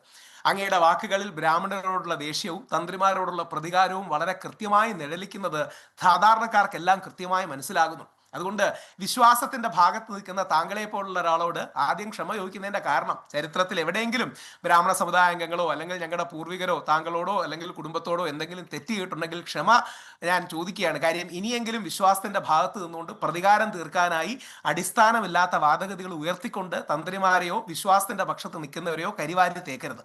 2, ഈ വാജിവാഹനത്തിന്റെ വിഷയം, അത് ഞാൻ പറയുന്നതിനേക്കാൾ ഒരുപക്ഷെ കേരള ജനതയ്ക്ക് നമ്മുടെ മുഖ്യധാരാ മാധ്യമങ്ങൾ അടക്കം മുമ്പോട്ട് കൊണ്ടുവരുന്നതിന് മുമ്പ് ആ വിഷയം ജനങ്ങളിലേക്ക് എത്തിച്ച ഏറ്റവും ആഴത്തിൽ പഠിച്ച ശ്രീജിത്ത് പണിക്കർ ഇരിക്കുക. ഏറ്റവും നല്ല രീതിയിൽ അത് ശ്രീജിത്ത് പണിക്കർ എക്സ്പ്ലെയിൻ ചെയ്യുന്നുണ്ടാകും എന്താണ് വാജിവാഹനത്തിന്റെ കാര്യത്തിൽ സംഭവിച്ചതെന്നുണ്ട്. അതുകൊണ്ട് ഞാൻ അതിലേക്ക് പോകുന്നില്ല. കാരണം ശ്രീജിത്ത് പണിക്കരുടെ അത്രയും പണ്ഡിതോചിതമായി പറയാൻ എനിക്ക് അതിൽ കഴിവില്ല എന്ന് അംഗീകരിച്ചുകൊണ്ട് തന്നെയാണ് അദ്ദേഹം വാജിവാഹനത്തിന്റെ കാര്യത്തിൽ യഥാർത്ഥത്തിൽ എന്താണ് സംഭവിച്ചതെന്നും അഡ്വക്കേറ്റ് കമ്മീഷൻ കൊടുത്ത 6 ഇടക്കാല റിപ്പോർട്ടുകളിലെ 5ാം ഇടക്കാല റിപ്പോർട്ടിൽ കൃത്യമായി എന്താണ് പറയുന്നതെന്നും തുടങ്ങിയ കാര്യങ്ങൾ വ്യക്തമാക്കുന്നുണ്ട്. അത് വേറൊരാൾക്കും കേരളത്തിൽ എത്രയും നന്നായി എക്സ്പ്ലെയിൻ ചെയ്യാൻ പറ്റാത്തതുകൊണ്ട് ഞാൻ അതിലേക്ക് പോകുന്നില്ല. അദ്ദേഹത്തിന്റെ അവസരത്തിൽ അദ്ദേഹം പറയട്ടെ. 3, പക്ഷേ ഇപ്പോൾ പോലും നോക്കൂ, എങ്ങനെങ്കിലും തന്ത്രി ഇതിലേക്ക് കൊടുക്കണം. വാജിവാഹനം എടുത്തുകൊണ്ട് പോയി ശരിയായില്ല. 500 വർഷം മുമ്പ് ബ്രാഹ്മണാധിപത്യം നിലനിന്നിരുന്ന കാലത്ത് എഴുതിയ കാര്യങ്ങളാണ്. തന്ത്രസമുച്ചയം വെച്ച് മാത്രമൊന്നുമല്ല, ബാക്കി പുസ്തകങ്ങളോട് നോക്കണം. എങ്ങനെങ്കിലും തന്ത്രിയെ ഇതിലേക്ക് പിടിച്ചിടാനൊരു വ്യഗ്രത പല ആൾക്കാർക്കും ഉണ്ടെന്ന് നാട്ടുകാർക്ക് തോന്നിയാൽ അവരെ കുറ്റം പറയാൻ കഴിയുമോ? ഏതെങ്കിലും രീതിയിൽ തന്ത്രിയെയും അല്ലെങ്കിൽ വിശ്വാസത്തിന്റെ ഭാഗത്ത് നിൽക്കുന്നവരെയും ഇതിൽ കരിവാരി തേക്കാൻ ഒരു അവസരം കിട്ടുമെങ്കിൽ ഗൂഢാലോചന സിദ്ധാന്തങ്ങൾ നിരത്തി അത്തരം കാര്യങ്ങൾ കൊണ്ടുവരികയും ഇതുമായി യാതൊരു ബന്ധവുമില്ലാത്ത മധു അടക്കമുള്ള നമ്മുടെ ആദിവാസി സമൂഹത്തിൽപ്പെട്ട ആളാണ് മധുവിന്റെ അടക്കം വിഷയങ്ങൾ കൊണ്ടുവരുന്നതും ചെയ്യുന്നതിന്റെ കാര്യം സാന്ദർഭികവശാൽ ഓർപ്പിച്ചോട്ടെ, മധുവിന് 1.5 ലക്ഷം രൂപ ആദ്യം കൊണ്ടു കൊടുത്തത് രാഹുൽ ഈശ്വറാണ്. അപ്പോൾ ഒരു ബന്ധവുമില്ലാത്ത വിഷയത്തെ വൈകാരികപരമായി ഉപയോഗിച്ച് ഈ വിഷയത്തിലേക്ക് കൊണ്ടുവന്ന് മധു ആദിവാസിയും തന്ത്രി ബ്രാഹ്മണനുമാണ്, അതുകൊണ്ട് ഇവരെല്ലാം ശിക്ഷിക്കപ്പെടണമെന്ന് ധ്വനിക്കുന്ന രീതിയിൽ പറയുന്നതിൽ എന്തെങ്കിലും സത്യസന്ധത ഉണ്ടോ എന്ന് നോക്കണം. ഇന്ന് ഒരു കാര്യം ഒരു വിശ്വാസി എന്ന നിലയിൽ പറയാൻ ആഗ്രഹിക്കുകയാണ്. ശ്രീ വി ഡി സതീശൻ അടക്കം വളരെ മൂർച്ചയേറിയ നിലപാടുകൾ എടുക്കുന്ന വ്യക്തിയാണ്. തന്ത്രിയുടെ കാര്യത്തിൽ എടുത്ത സ്വരം വളരെ സ്വാഗതാർഹമാണ്. ED അടക്കമുള്ള ആൾക്കാർ തന്ത്രിയുടെ ഭാഗത്ത് തന്ത്രിയുടെ വീട്ടിലോ മറ്റോ റെയ്ഡ് നടത്താത്തതിന്റെ കാര്യം ബഹുമാനപ്പെട്ട ഹൈക്കോടതിയുടെ അടക്കം അറിവും സംഭവത്തോടും കൂടിയാണ് വാജിബാനം അവിടെ പോയത് എന്നുള്ളത് കൊണ്ടാണ്. കഴിഞ്ഞ കോൺഗ്രസ് ഗവൺമെന്റുകളെ പിടിച്ചിടാനും കോൺഗ്രസിന്റെ ദേവസ്വം ബോർഡുകളെ പിടിച്ചിടാനും അവർ ചെയ്തോട്ടെ, അതൊക്കെ അവർ പരസ്പരം CPM കോൺഗ്രസും അടിച്ചു തീർക്കണം. പക്ഷേ തന്ത്രിയെയും തന്ത്രി കുടുംബത്തെയും വിശ്വാസത്തിന്റെ പക്ഷത്തെയും നിൽക്കുന്നവർ നിങ്ങളുടെ ക്രോസ് ഫയറിൽ പെടുത്തരുത്. കാര്യം തന്ത്രിക്കടക്കം ഇതിൽ യാതൊരു പങ്കുമില്ല. തന്ത്രി യഥാർത്ഥത്തിൽ അദ്വൈതം സിനിമയിൽ കുടുക്കപ്പെട്ട പോലെ ഈ വിഷയത്തിൽ കുടുക്കപ്പെടുകയും രാഷ്ട്രീയക്കാരുടെ വിശിഷ്യ CPM-ന്റെ പുറത്തു വരുന്ന ആരോപണങ്ങളിൽ നിന്ന് ശ്രദ്ധ തിരിക്കാൻ വേണ്ടി ചെയ്യുന്ന ഒരു കാര്യമാണ് എന്ന് ഈ അവസരത്തിൽ പകൽ പോലെ വ്യക്തമായിട്ടുണ്ട് എന്ന വസ്തുതയെ നമ്മൾ മറക്കരുത്. അതുകൊണ്ടാണ് കൂടുതൽ അന്വേഷണം ഈ വിഷയത്തിൽ ആവശ്യമാണ്. അതോടൊപ്പം ഈ വിഷയത്തിൽ ഒരു മെഷറും ബാലൻസും വേണം. അതുകൊണ്ടാണ് ശങ്കർദാസ്ജിയുടെ കാര്യങ്ങളൊക്കെ ഞാൻ മുമ്പും പറഞ്ഞത്. അദ്ദേഹത്തെ ഏതെങ്കിലും രീതി ബുദ്ധിമുട്ടിക്കുന്ന ശരിയല്ല, ട്രയൽ വരട്ടെ തുടങ്ങിയ കാര്യങ്ങൾ. ഈ വിഷയത്തെ ഒരു പൊളിറ്റിക്കൽ ഫുട്ബോളായിട്ട് അങ്ങോട്ടും ഇങ്ങോട്ടും യൂസ് ചെയ്യരുത്. ഈ രാഷ്ട്രീയക്കാർ യൂസ് ചെയ്തോട്ടെ, പക്ഷേ ഇതിൽ നിൽക്കാത്ത ആൾക്കാരെ ഇതിലേക്ക് പെടുത്തരുത്. അങ്ങനെ ഒരു താഴ്മയേറിയ അഭ്യർത്ഥന മാത്രമേ ഉള്ളൂ. എന്തായാലും ഒരു കാര്യത്തിൽ എനിക്ക് സന്തോഷമുണ്ട്. ശബരിമല തന്ത്രി, ഞാനിപ്പോൾ ഹൈദരാബാദിലാണ്, ഇവിടുത്തെ ഒരുപാട് അമ്പലക്കാരനെ കാണാമെന്നിരുന്നു. ശബരിമല തന്ത്രിയെ കുറിച്ച് ആദ്യം മനസ്സിൽ വേദനയും സംശയവും ഉണ്ടായിരുന്നെങ്കിലും ആ റിപ്പോർട്ട് അടക്കം ശ്രീ ശ്രീജിത്ത് പണിക്കർ അടക്കം അതിലെ ചില കാര്യങ്ങൾ സൂചിപ്പിച്ചപ്പോൾ തന്ത്രിക്കുണ്ടായിരുന്ന വാജിവാഹനത്തിന്റെ അടക്കമുള്ള കാര്യങ്ങളിലെ സംശയം മാറിയെന്ന് ഒരുപാട് പേര് പറയുകയുണ്ടായി. ഒരു വരി കൂടെ പറഞ്ഞ് അവസാനിപ്പിക്കാം. ശ്രീ ഗോപികൃഷ്ണൻ പറഞ്ഞതാണ് ക്രക്സ്. ജൂലൈ 19 ജൂലൈ 20 ഇളക്കിയെടുത്ത് ഓഗസ്റ്റ് 29 മാത്രം ചെന്നൈയിൽ എത്തിച്ച 39 ദിവസത്തെ ഗ്യാപ്പിൽ ഇവർ സ്വർണ്ണപ്പാളികൾ മറിച്ചു വിറ്റോ മുറിച്ചു വിറ്റോ എന്ന് നമുക്കറിയണം. അതിൽ തന്ത്രിക്ക് യാതൊരു ഉത്തരവാദിത്വവും ഇല്ല. വേണമെങ്കിൽ ഒരു കാര്യത്തിൽ തന്ത്രിക്ക് ഒരു പാളിച്ച പറ്റി എന്ന് പറയാം. 2025 മാത്രം ബഹുമാനപ്പെട്ട ഹൈക്കോടതി കണ്ടെത്തിയ സ്വർണ്ണക്കൊള്ള 2019 തന്ത്രി മുൻകൂട്ടി കണ്ടില്ല. അങ്ങനെ ഒരു ത്രികാലജ്ഞാനവും ദിവ്യദൃഷ്ടിയും തന്ത്രിക്ക് പ്രത്യേകിച്ച് കണ്ഠര രാജീവർക്ക് ഉണ്ടായിരുന്നില്ല എന്നുള്ളൊരു പോരായ്മയാണെങ്കിൽ അത് പോരായ്മയാണെന്ന് സമ്മതിക്കാം. ഇത് യഥാർത്ഥത്തിൽ അങ്ങോട്ടും ഇങ്ങോട്ടുമുള്ള രാഷ്ട്രീയ ക്രോസ് ഫയർ ആണ്. വിശ്വാസികളെ, തന്ത്രികളെ, അയ്യപ്പനെ, ഇത്തരം കാര്യങ്ങളെ ഇതിലേക്ക് കൊണ്ടുവരരുത്. അതുകൊണ്ട് അവർ പരസ്പരം അടികൂടി തീർത്തോട്ടെ. ഈ വിശ്വാസത്തിന്റെ ഭാഗത്ത് നിൽക്കുന്നവർ ഇതിൽ മാറ്റണം. എന്തായാലും ഇപ്പോൾ ഉള്ള ഈ ഡെവലപ്മെന്റ് നല്ലതാണ്. പണ്ടത്തെ പോലെ തന്ത്രിയെ കളിയാക്കാനും തന്ത്രി മോശക്കാരനാണെന്നും പറയാൻ ഇപ്പോൾ ആരും മുതിരുന്നില്ല എന്നുള്ളത് ആശ്വാസകരമായ ഒരു കാര്യമാണ്. നോക്കാം. ശ്രീ ശ്രീജിത്ത് പണിക്കറിലേക്കും അതോടൊപ്പം തന്നെ ശ്രീ KM ആന്റണിയിലേക്കും എനിക്ക് പോകണം. അതിനു മുമ്പ് 1 മിനിറ്റ് ശ്രീ ശ്രീജിത്ത് പണിക്കർ, മഹേഷ് പണിക്കർ ഏതാണ്ട് ഇനി 2 മിനിറ്റ് കൂടി നമ്മളോടൊപ്പം ഈ ചർച്ചയിലുള്ളൂ. അദ്ദേഹത്തോട് ഒറ്റ കാര്യത്തിൽ, അതായത് ബ്രാഹ്മണ സമൂഹം, ബ്രാഹ്മണ സമുദായം എന്തെങ്കിലും ചരിത്രത്തിൽ ചെയ്ത തെറ്റുകൾ ഉണ്ടെങ്കിൽ അതിനോട് ക്ഷമ ചോദിക്കുന്നു, അതിനുള്ള പ്രതികാരം തീർക്കാൻ ഇത്തരം ഒരു സന്ദർഭം താങ്കൾ ഉപയോഗിക്കരുത് എന്ന് രാഹുൽ ഈശ്വർ ഒരു കമന്റ് ഇതിനകത്ത് നടത്തിയിട്ടുണ്ട്. അതിനോട് താങ്കൾക്ക് പെട്ടെന്നൊന്ന് പ്രതികരിച്ചാൽ എനിക്ക് മറ്റ് അതിഥികളിലേക്ക് പോകാം. ഞാൻ അവർക്ക് ഇതുവരെ സമയം കൊടുത്തിട്ടില്ല, അതാണ്. തീർച്ചയായിട്ടും അത് ഒരു വിശ്വാസക്കേടും വേണ്ട. എൻ്റെ അടുത്ത് ഇപ്പോൾ പോലും ജൂലൈ മാസം 13-ാം തീയതി അവിടുത്തെ നവഗ്രഹ ക്ഷേത്രം ഞാൻ ദർഭ കൊണ്ട് കൈമാറി അദ്ദേഹത്തിന് കൈമാറിയതാണ്. അപ്പം അതിനകത്ത് ഒരു തരത്തിലുള്ള അദ്ദേഹത്തിനോടുള്ള എല്ലാ ബഹുമാനം. പക്ഷേ എൻ്റെ സ്വന്തം അച്ഛനായാലും ഇല്ലാത്ത നിയമങ്ങൾ, ഈ പറയുന്ന ഇല്ലാത്ത നിയമങ്ങൾ അടിച്ചേൽപ്പിക്കുമ്പോഴത്തേക്ക് നമുക്ക് അംഗീകരിക്കാൻ പറ്റത്തില്ല. അതേ ഉള്ളൂ. ഒരു നമ്മൾ എന്താ പറയുന്ന ആ ഒരു കാര്യങ്ങൾ മാത്രമേ വരത്തുള്ളൂ. അല്ലാണ്ട് ഈ പറഞ്ഞ എല്ലാത്തിനകത്തും അദ്ദേഹം ഒപ്പിട്ടിട്ടുണ്ട്. ഈ അഡ്വക്കേറ്റ് കമ്മീഷൻ്റെ മണി മാറാന്, താഴെക്കുടം മാറാന്, കൊടിമരം മാറാന്, ഈ പറഞ്ഞ മറ്റേ ഒരു 10-15 അനുമതി കൊടുത്തിട്ടുണ്ടെന്ന് ഈ ഒരു കാര്യത്തിൽ തന്നെ. അതന്നല്ലേ ഇവിടെ കട്ടളപ്പാളിയിൽ ഇതിലൊക്കെ സംഭവിച്ചിരിക്കുന്നത്. അതന്നല്ലേ നമ്മുടെ ബാക്കിയുള്ള സാധനങ്ങളിൽ സംഭവിച്ചിരിക്കുന്നത്. അദ്ദേഹം മാത്രം ഇങ്ങനെ തുടർച്ചയായിട്ട് അനുമതി കൊടുക്കുന്നു. ബഹുമാനപ്പെട്ട ഹൈക്കോടതി കൊടുക്കുന്ന റിപ്പോർട്ടുകളിനകത്ത് പല ഭാഗത്തായിട്ടുള്ള റിപ്പോർട്ടുകളുള്ളതാണ്. അപ്പം അങ്ങനെയുള്ള കാര്യം വരുമ്പോൾ, സംശയം വരുമ്പോൾ, അത് പറയുമ്പോൾ അതുടനെ ഒരാളെ നമ്മൾ ആക്ഷേപിക്കാനോ അല്ലെ ഒരു വ്യക്തി വിരോധം, എനിക്ക് അദ്ദേഹത്തോട് ഒരു വ്യക്തി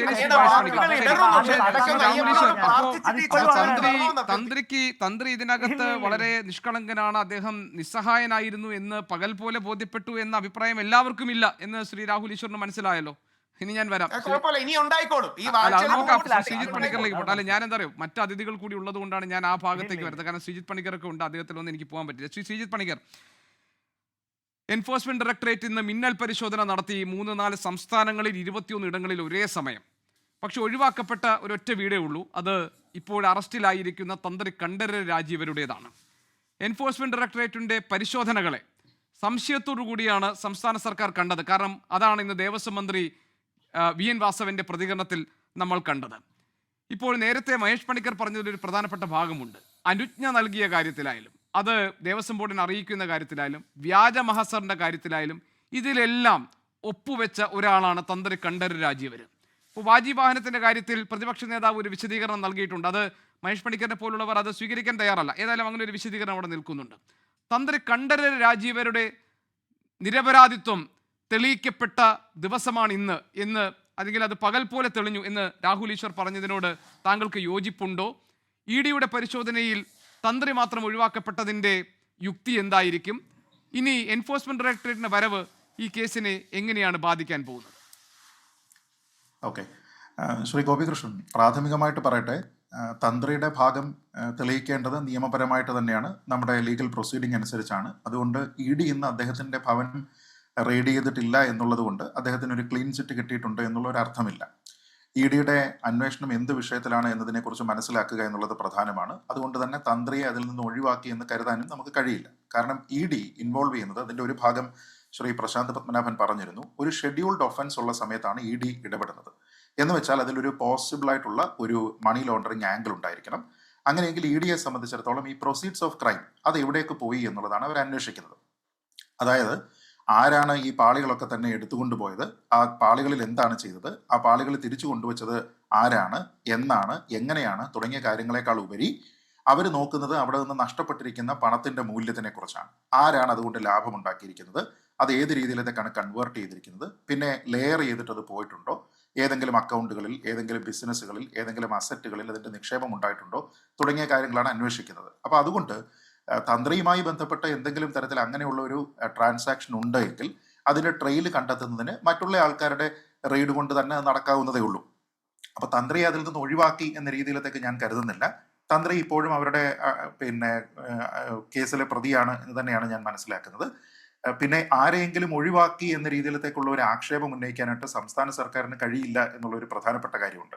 കാരണം ശ്രീ വാസവൻ തന്നെ സംസാരിക്കുന്ന സമയത്ത് ക്ലീൻ ചിറ്റ് കൊടുത്തിട്ടുണ്ട് ഹൈക്കോടതി എന്ന് പറയുമ്പോൾ തന്നെ ഹൈക്കോടതിയുടെ തന്നെ മറ്റൊരു ബെഞ്ച് ജാമ്യം പരിഗണിക്കുന്ന സമയത്ത് ഈ അന്വേഷണത്തിനെ കുറിച്ച് വളരെ ഗുരുതരമായിട്ടുള്ള SIT അന്വേഷണത്തിനെ കുറിച്ച് വളരെ ഗുരുതരമായിട്ടുള്ള ചില പരാമർശങ്ങൾ നടത്തിയതിനെ കുറിച്ച് നമുക്കറിയാം. ഈ അന്വേഷണത്തിൽ സീരിയസ് ലാക്സിറ്റി ഉണ്ടായിട്ടുണ്ട്, casting A shadow of doubt എന്ന് പറഞ്ഞിട്ടുണ്ട്, സീരിയസ് ആയിട്ടുള്ള സ്റ്റാഗ്നേഷൻ ഉണ്ടായിട്ടുണ്ട് എന്ന് പറഞ്ഞിട്ടുണ്ട്. എന്തുകൊണ്ടാണ് ഒരേ കുറ്റം ചെയ്തിരിക്കുന്ന വിജയകുമാറിനെയും ശങ്കർദാസിനെയും അറസ്റ്റ് ചെയ്യാത്തത് എന്ന് ചോദിച്ചിട്ടുണ്ട്. അതിനുശേഷമാണ് ഈ അറസ്റ്റ് വന്നിരിക്കുന്നത്. 2 തവണ അഡ്വേഴ്സ് പരാമർശം ഉണ്ടായതിനു ശേഷമാണ് അറസ്റ്റ് വന്നിരിക്കുന്നത് എന്നതിനെ കുറിച്ച് നമുക്കറിയാം. തന്നെയുമല്ല, കോടതിയുടെ ഈ ദേവസ്വം ബെഞ്ച് തന്നെ വളരെ കൃത്യമായിട്ട് 4 പ്രധാനപ്പെട്ട ചാർജുകളാണ് PS പ്രശാന്തിന്റെ കമ്മിറ്റിക്കെതിരെ പറഞ്ഞിട്ടുള്ളത്. 2018 മുതലുള്ള പിൽഫറേജിനെ കവറപ്പ് ചെയ്യുന്നതിന് വേണ്ടിയിട്ട് 2025 കമ്മിറ്റിയും ഈ കാര്യങ്ങളെല്ലാം അതേപടി അനുവർത്തിച്ചു എന്ന് പറഞ്ഞു. OT-യുടെ കയ്യിൽ നേരത്തെ തട്ടിയെടുത്തിരിക്കുന്ന സ്വർണമുണ്ടെന്ന് ഉറപ്പായിട്ടും അത് വീണ്ടും അതുമായി ബന്ധപ്പെട്ട മരാമത്ത് പണികൾ അദ്ദേഹത്തിനെ തന്നെ ഏൽപ്പിച്ചു എന്ന് പറഞ്ഞു. മാനുവലിന്റെയും കോടതിയുടെ 2023 ഉത്തരവ് ലംഘിച്ചിട്ടാണ് സന്നിധാനത്തിന് പുറത്തേക്ക് ഈ വസ്തുക്കൾ കൊണ്ടുപോയത് എന്നതിനെ കുറിച്ച് പറഞ്ഞു. തന്നെയുമല്ല, പ്രശാന്തിന്റെ കമ്മിറ്റി അനാവശ്യമായിട്ടുള്ള തിടുക്കം കാണിച്ചു എന്ന് പറഞ്ഞു. ആ തിടുക്കം ഒരു ലെറ്ററിൽ വന്നിരിക്കുന്നത് ദേവസ്വം പ്രസിഡന്റിന്റെ ഭാഗത്തു നിന്നാണ്. അപ്പൊ ഇതേ ചോദ്യം തന്നെ നമ്മൾ ചോദിക്കുന്നുണ്ട്, എന്തുകൊണ്ട് ഈ SIT PS പ്രശാന്തിനെ ഇപ്പോഴും മാറ്റി നിർത്തുന്നു എന്ന് ചോദിക്കുന്നുണ്ട്. ശ്രീ VN വാസവൻ അത് ചോദിക്കുന്നില്ല. അപ്പൊ പകരം അദ്ദേഹം ഇപ്പോൾ എന്തുകൊണ്ടാണ് ഒരാളിന്റെ തന്ത്രിയുടെ വീട്ടിൽ മാത്രം ED റെയ്ഡ് നടക്കാത്തത് എന്നുള്ളതാണ്. ഞാൻ പറഞ്ഞത് തന്ത്രിയുടെ വീട്ടിലും ED റെയ്ഡ് നടക്കണം. PS പ്രശാന്തിനെ അറസ്റ്റ് ചെയ്യേണ്ടുന്ന കാര്യങ്ങളുണ്ടെങ്കിൽ അതും ചെയ്യണം, മൊത്തമായിട്ട് തന്നെ നടക്കണം. അത് ഇന്നത്തെ ഒരു ദിവസം കൊണ്ട് ഈ നടപടികൾ പൂർത്തിയാകുമെന്ന് ഞാൻ കരുതുന്നില്ല. അതിനി വരട്ടെ, അതൊരു ഭാഗം.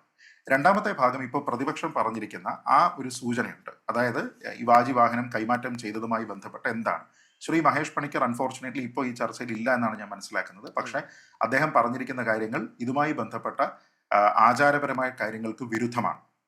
അതായത് അദ്ദേഹം ചോദിച്ചു, ഇത് ചില പ്രത്യേക വസ്തുക്കൾക്ക് വേണ്ടിയിട്ട് മാത്രം ബാധകമാണ് എന്നൊക്കെ അദ്ദേഹം പറഞ്ഞിരിക്കുന്ന കാര്യങ്ങൾ ഒന്നും തന്ത്രശാസ്ത്ര പ്രകാരമുള്ളതല്ല.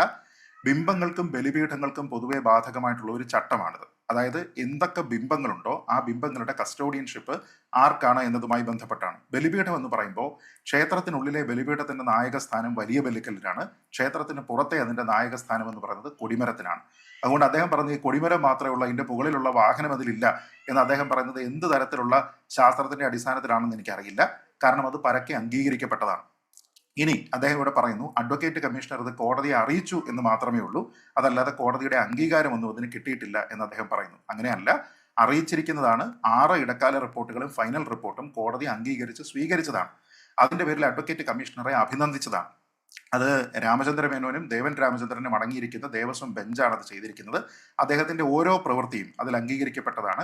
സംശയങ്ങൾ ഉണ്ടായിരുന്ന കാര്യങ്ങളുമായി ബന്ധപ്പെട്ട് വിശദീകരണങ്ങൾ ചോദിച്ചിട്ടുണ്ട്. ഈ കാര്യങ്ങളെല്ലാം അംഗീകരിക്കപ്പെട്ടതാണ്. തന്നെയുമല്ല, ഇതുമായി ബന്ധപ്പെട്ട് 2012 അദ്ദേഹം പറയുന്ന ദേവസ്വത്തിന്റെ ആ ഉത്തരവിന് യാതൊരു വിധത്തിലുള്ള സാങ്കത്യവുമില്ല. കാരണം അത് ആചാരപരമായിട്ട്, അതായത് ഇവർക്ക് ഉപയുക്തമായിട്ടുള്ള വസ്തുക്കൾ, ഈ തന്ത്രിമാരുടെ കൈവശാവകാശമായിട്ടുള്ള വസ്തുക്കളുമായി ബന്ധപ്പെട്ട ഓർഡർ എന്നാണ്. അതായത് ആചാരപരമായി ഇവർക്ക് കൈവശം വെക്കാവുന്നത്, അതുമായി ബന്ധപ്പെട്ട ഓർഡർ എന്നും പറഞ്ഞിട്ടാണ് ഓർഡർ ഇറക്കിയിരിക്കുന്നത്. എന്ന് വെച്ചാൽ ആ ഓർഡറിൽ തന്നെ പറയുന്നത് ആചാരപരമായിട്ട് ഇവർക്ക് ഇതിന് അവകാശമുണ്ട് എന്ന് ഈ ദേവസ്വം ബോർഡ് തന്നെ കൺസീഡ് ചെയ്യുകയാണ്. തന്നെയുമല്ല, ദേവസ്വം ബോർഡിന് ആചാരപരമായിട്ടുള്ള കാര്യങ്ങളിൽ ഉത്തരവിറക്കാനായിട്ടുള്ള ഒരു അവകാശവുമില്ല. ഒരു ചെറിയ ഉദാഹരണം പറഞ്ഞാൽ, ശിവക്ഷേത്രങ്ങളിൽ പോയിട്ടുള്ള ആൾക്കാർക്കറിയാം, അവിടെ പൂർണ്ണ പ്രദക്ഷിണമില്ല. മുക്കാൽ പ്രദക്ഷിണം, പിന്നെ തിരിച്ചു വന്നതിന് ശേഷം അത് കംപ്ലീറ്റ് ചെയ്യാണ്. നാളെ അങ്ങനെ ശിവക്ഷേത്രങ്ങളിലും പൂർണ്ണ പ്രദക്ഷിണം ഉണ്ട് എന്ന് പറഞ്ഞുകൊണ്ട് ഒരു ഓർഡർ ഇറക്കാനായിട്ട് ഈ ദേവസ്വം ബോർഡിന് അധികാരമില്ല. കാരണം അവർ അഡ്മിനിസ്ട്രേഷനാണ് നോക്കേണ്ടത്, പൂജയും ആചാരവും കൈകാര്യം ചെയ്യേണ്ടത് തന്ത്രിയാണ്. അപ്പൊ ഈ കാര്യങ്ങളിൽ, ഈ ഇത്തരത്തിലുള്ള കാര്യങ്ങൾ, ട്രാൻസാക്ഷനും ഒക്കെ തന്നെ ശേഷസമുച്ചയം, തന്ത്രസമുച്ചയം, കുഴിക്കാട്ട് പച്ച തുടങ്ങിയ തന്ത്രഗ്രന്ഥങ്ങളുമായി ബന്ധപ്പെട്ടാണ് തീരുമാനിക്കപ്പെടുന്നത്. പക്ഷേ അതിന് നിയമപരമായിട്ടുള്ള തന്ത്രസമാജവുമായി നടത്തിയ കൂടിക്കാഴ്ചയുടെയും ആശയവിനിമയത്തിന്റെയും ഭാഗമായി അവരെ കൂടി വിശ്വാസത്തിലെടുത്തും അവരുടെ കൂടി നിർദ്ദേശാനുസരണമല്ലേ അങ്ങനെ ഒരു ഉത്തരവ് 2012 പുറത്തു വന്നത് ദേവസ്വം ബോർഡിന്റെ? അല്ല, അതൊരു നുണയാണ്. അത് നുണയാണെന്ന് പറയുന്നതിന് കാരണം, ആ കൂടിക്കാഴ്ചയുടെ പ്രധാനപ്പെട്ട ഉദ്ദേശം അവർക്ക് കിട്ടുന്ന DA തുടങ്ങിയ കാര്യങ്ങൾ, അവർക്ക് വേഷ്ടിക്ക് കിട്ടുന്ന അലവൻസ്, ഈ കാര്യങ്ങളെല്ലാം തന്നെ വളരെ പരിമിതമായിരുന്നുവെന്നും അവരുടെ ഒരു റിക്വയർമെന്റ് ആണ്. അതിനെ പരിഹരിച്ചു, അതിനെയൊക്കെ തന്നെ വർദ്ധിപ്പിച്ചു കൊടുത്തിട്ടുണ്ട്.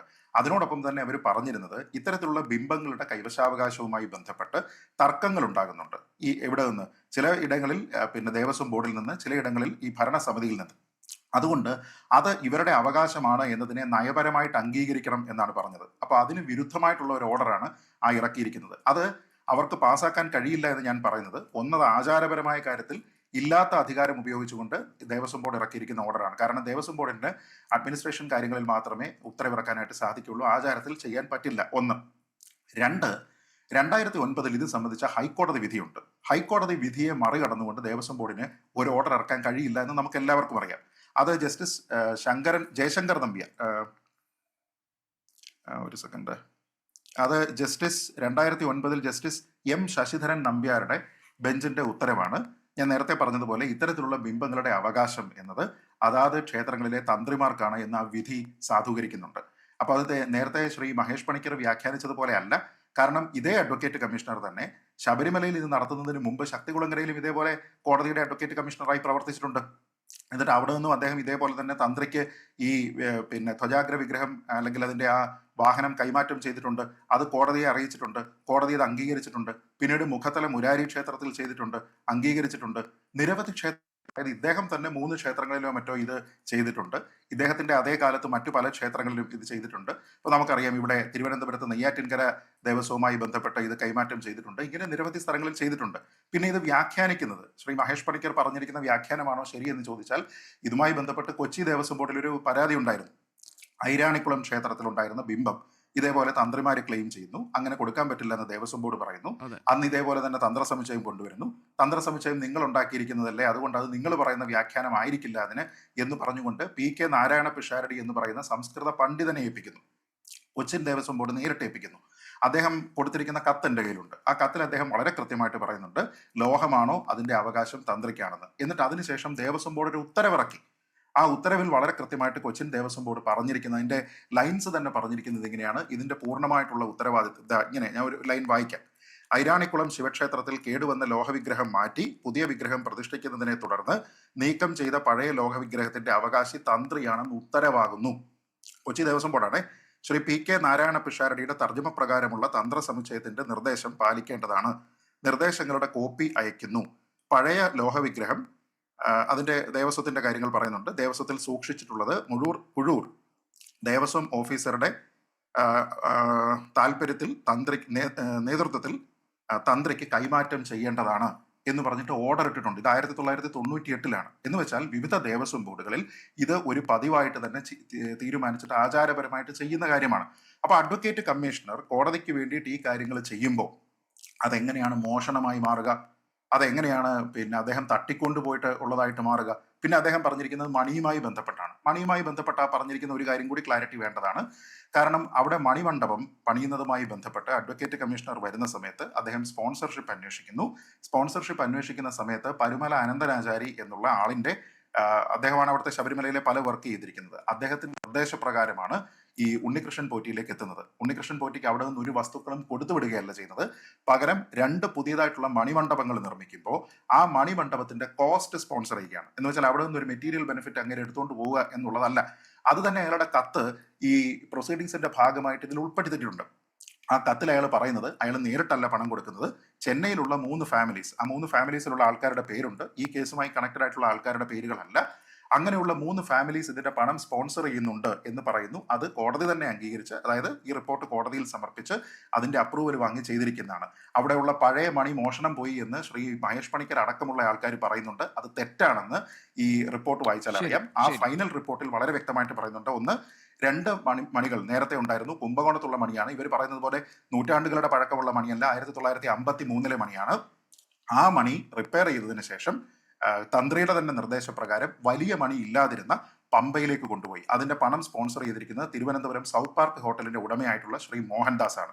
രണ്ടാമത്തെ മണിയുണ്ട് ഇതേപോലെ തന്നെ. അതായത് ശ്രീ ശ്രീജിത്ത് പണിക്കർ, താങ്കൾ പറയുന്നത് ഈ വാജിവാഹനം കൈമാറിയതുമായി ബന്ധപ്പെട്ട കാര്യങ്ങളിൽ തന്ത്രിയെ സംശയിക്കുന്നതോ അല്ലെങ്കിൽ തന്ത്രിയെ കുറ്റപ്പെടുത്തുന്നതിലോ അർത്ഥമില്ല, അല്ലെ?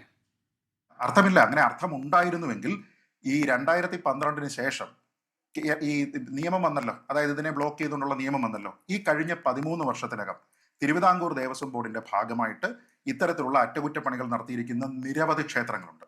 ഈ കൊടിമരത്തിന് അറ്റകുറ്റപ്പണികൾ നടത്തിയിരിക്കുന്ന ഇവിടെയെല്ലാം ആചാരപരമായിട്ട് തന്ത്രിക്ക് അത് കൈമാറ്റം ചെയ്തിട്ടുണ്ട്.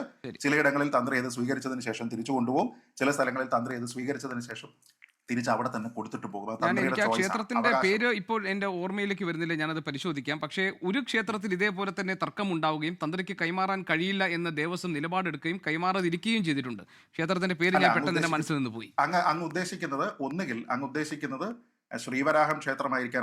അതെ, ശ്രീവരാഹം ക്ഷേത്രം. അതെ, അങ്ങനെയല്ല. ശ്രീവരാഹം ക്ഷേത്രത്തില് തന്ത്രിക്ക് അത് കൈമാറ്റം ചെയ്തിരിക്കുന്ന ദേവസ്വം ബോർഡാണ്. ശ്രീവരാഹം ക്ഷേത്രത്തിൽ അത് കൈമാറ്റം ചെയ്തിരിക്കുന്ന ആ ഓർഡർ എന്റെ കയ്യിലിരിക്കുകയാണ്. ആ ഓർഡറിൽ പറഞ്ഞിരിക്കുന്ന കാര്യം ഇതാണെന്ന് കേട്ടു നോക്കൂ. തിരുവിതാംകൂർ ദേവസ്വം ബോർഡിന്റെ കീഴിൽ ചേർന്ന തിരുവനന്തപുരം ശ്രീവരാഹം ലക്ഷ്മി വരാഹമൂർത്തി ക്ഷേത്രത്തിലെ കൊടിമരം സ്വർണം പൂശുന്നതിന്റെ ഭാഗമായി നിലവിലുള്ള കൊടിമരം പൊളിച്ചു മാറ്റിയിട്ടുള്ളതാകുന്നു. അപ്രകാരം കൊടിമരം പൊളിച്ചു മാറ്റിയതിൽ താന്ത്രിക അവകാശ പ്രകാരം ശ്രീവരാഹം ദേവസ്വം തന്ത്രിയായ പാലക്കാട് ഒറ്റപ്പാലം ചെർപ്പുളശ്ശേരി ശ്രീകൃഷ്ണപുരത്ത് കിഴക്കിനിയടത്ത് മേക്കാട്ടുമനയിൽ ബ്രഹ്മശ്രീ KM നാരായണൻ നമ്പൂതിരിപ്പാടിന് അവകാശപ്പെട്ട കൊടിമരത്തിന് മുകളിൽ ഉറപ്പിച്ചിരിക്കുന്ന 23 കിലോ തൂക്കമുള്ള 14.5 ഇഞ്ച് പൊക്കമുള്ള ഗരുഡ വിഗ്രഹം അവിടെ ഗരുഡ വാഹനമാണ്, മഹാവിഷ്ണു ആയതുകൊണ്ട് 8.5 ഇഞ്ച് പൊക്കമുള്ള ഗരുഡ വിഗ്രഹത്തോട് ചേർത്തുറപ്പിച്ചിട്ടുള്ള പീഠവും ആകെ 23 ഇഞ്ച് പൊക്കം തിരുവനന്തപുരം ശ്രീവരാഹം ലക്ഷ്മി വരാഹ ക്ഷേത്രത്തിൽ നിന്നും ടിയാനെ ഏൽപ്പിച്ചിട്ടുള്ളതാകുന്നു. സബ് ഗ്രൂപ്പ് ഓഫീസർ ഒപ്പ് KM നാരായണൻ നമ്പൂതിരിപ്പാട് ഒപ്പ്. അവിടുത്തെ ഭരണസമിതി കൊടുത്ത ഒരു കേസുണ്ട്. ഭരണസമിതി ദേവസ്വം ബോർഡിനെ കൂടി എതിർകക്ഷിയായിട്ട് കൊടുത്തിരുന്ന ഒരു കേസിന്റെ ഭാഗമായിട്ട് ഈ തന്ത്രിയോട് ഇത് കൊണ്ടുവരാനായിട്ട് കോടതി പറയുന്നു. തന്ത്രി കൊണ്ടുവരുന്നു. ഇനി അത് കൊണ്ടുപോക്കോളൂ, അടുത്ത തവണ വീണ്ടും കൊണ്ടുവരാൻ പറയുമ്പോൾ അദ്ദേഹം പറയും ഇതെനിക്ക് വാഹനത്തിൽ കാറിലേ കൊണ്ടുവരാൻ കഴിയുകയുള്ളൂ, എക്സ്പെൻസ് ഉണ്ട്, അതുകൊണ്ട് അതെനിക്ക് എക്സ്പെൻസ് ബെയർ ചെയ്യാൻ പറ്റില്ല, അതുകൊണ്ട് ഇത് നിങ്ങൾ എവിടെയെങ്കിലും വെക്കണമെന്ന് പറഞ്ഞപ്പോൾ ദേവസ്വത്തിന്റെ വലിയ ശാലയിലേക്ക് മാറ്റാനായിട്ട് പറഞ്ഞു. ഈ പ്രൊസീഡിങ്സിന്റെ ഇടയ്ക്ക് തന്ത്രി മരിച്ചുപോയി, അത് പിന്നീട് അവിടെ നിന്നുപോയി എന്നുള്ളതാണ് ഞാൻ മനസ്സിലാക്കിയത്. ശരി, ശ്രീ KM ആന്റണി സർ, ഈ ഇപ്പോൾ പ്രത്യേക അന്വേഷണ സംഘം പരിശോധനകൾ നടത്തിക്കൊണ്ടിരിക്കുകയാണ്. ഇന്ന് സന്നിധാനത്ത് അവരുണ്ടായിരുന്നു. അതിനിടയിലാണ് എൻഫോഴ്സ്മെന്റ് ഡയറക്ടറേറ്റിന്റെ വരവ്.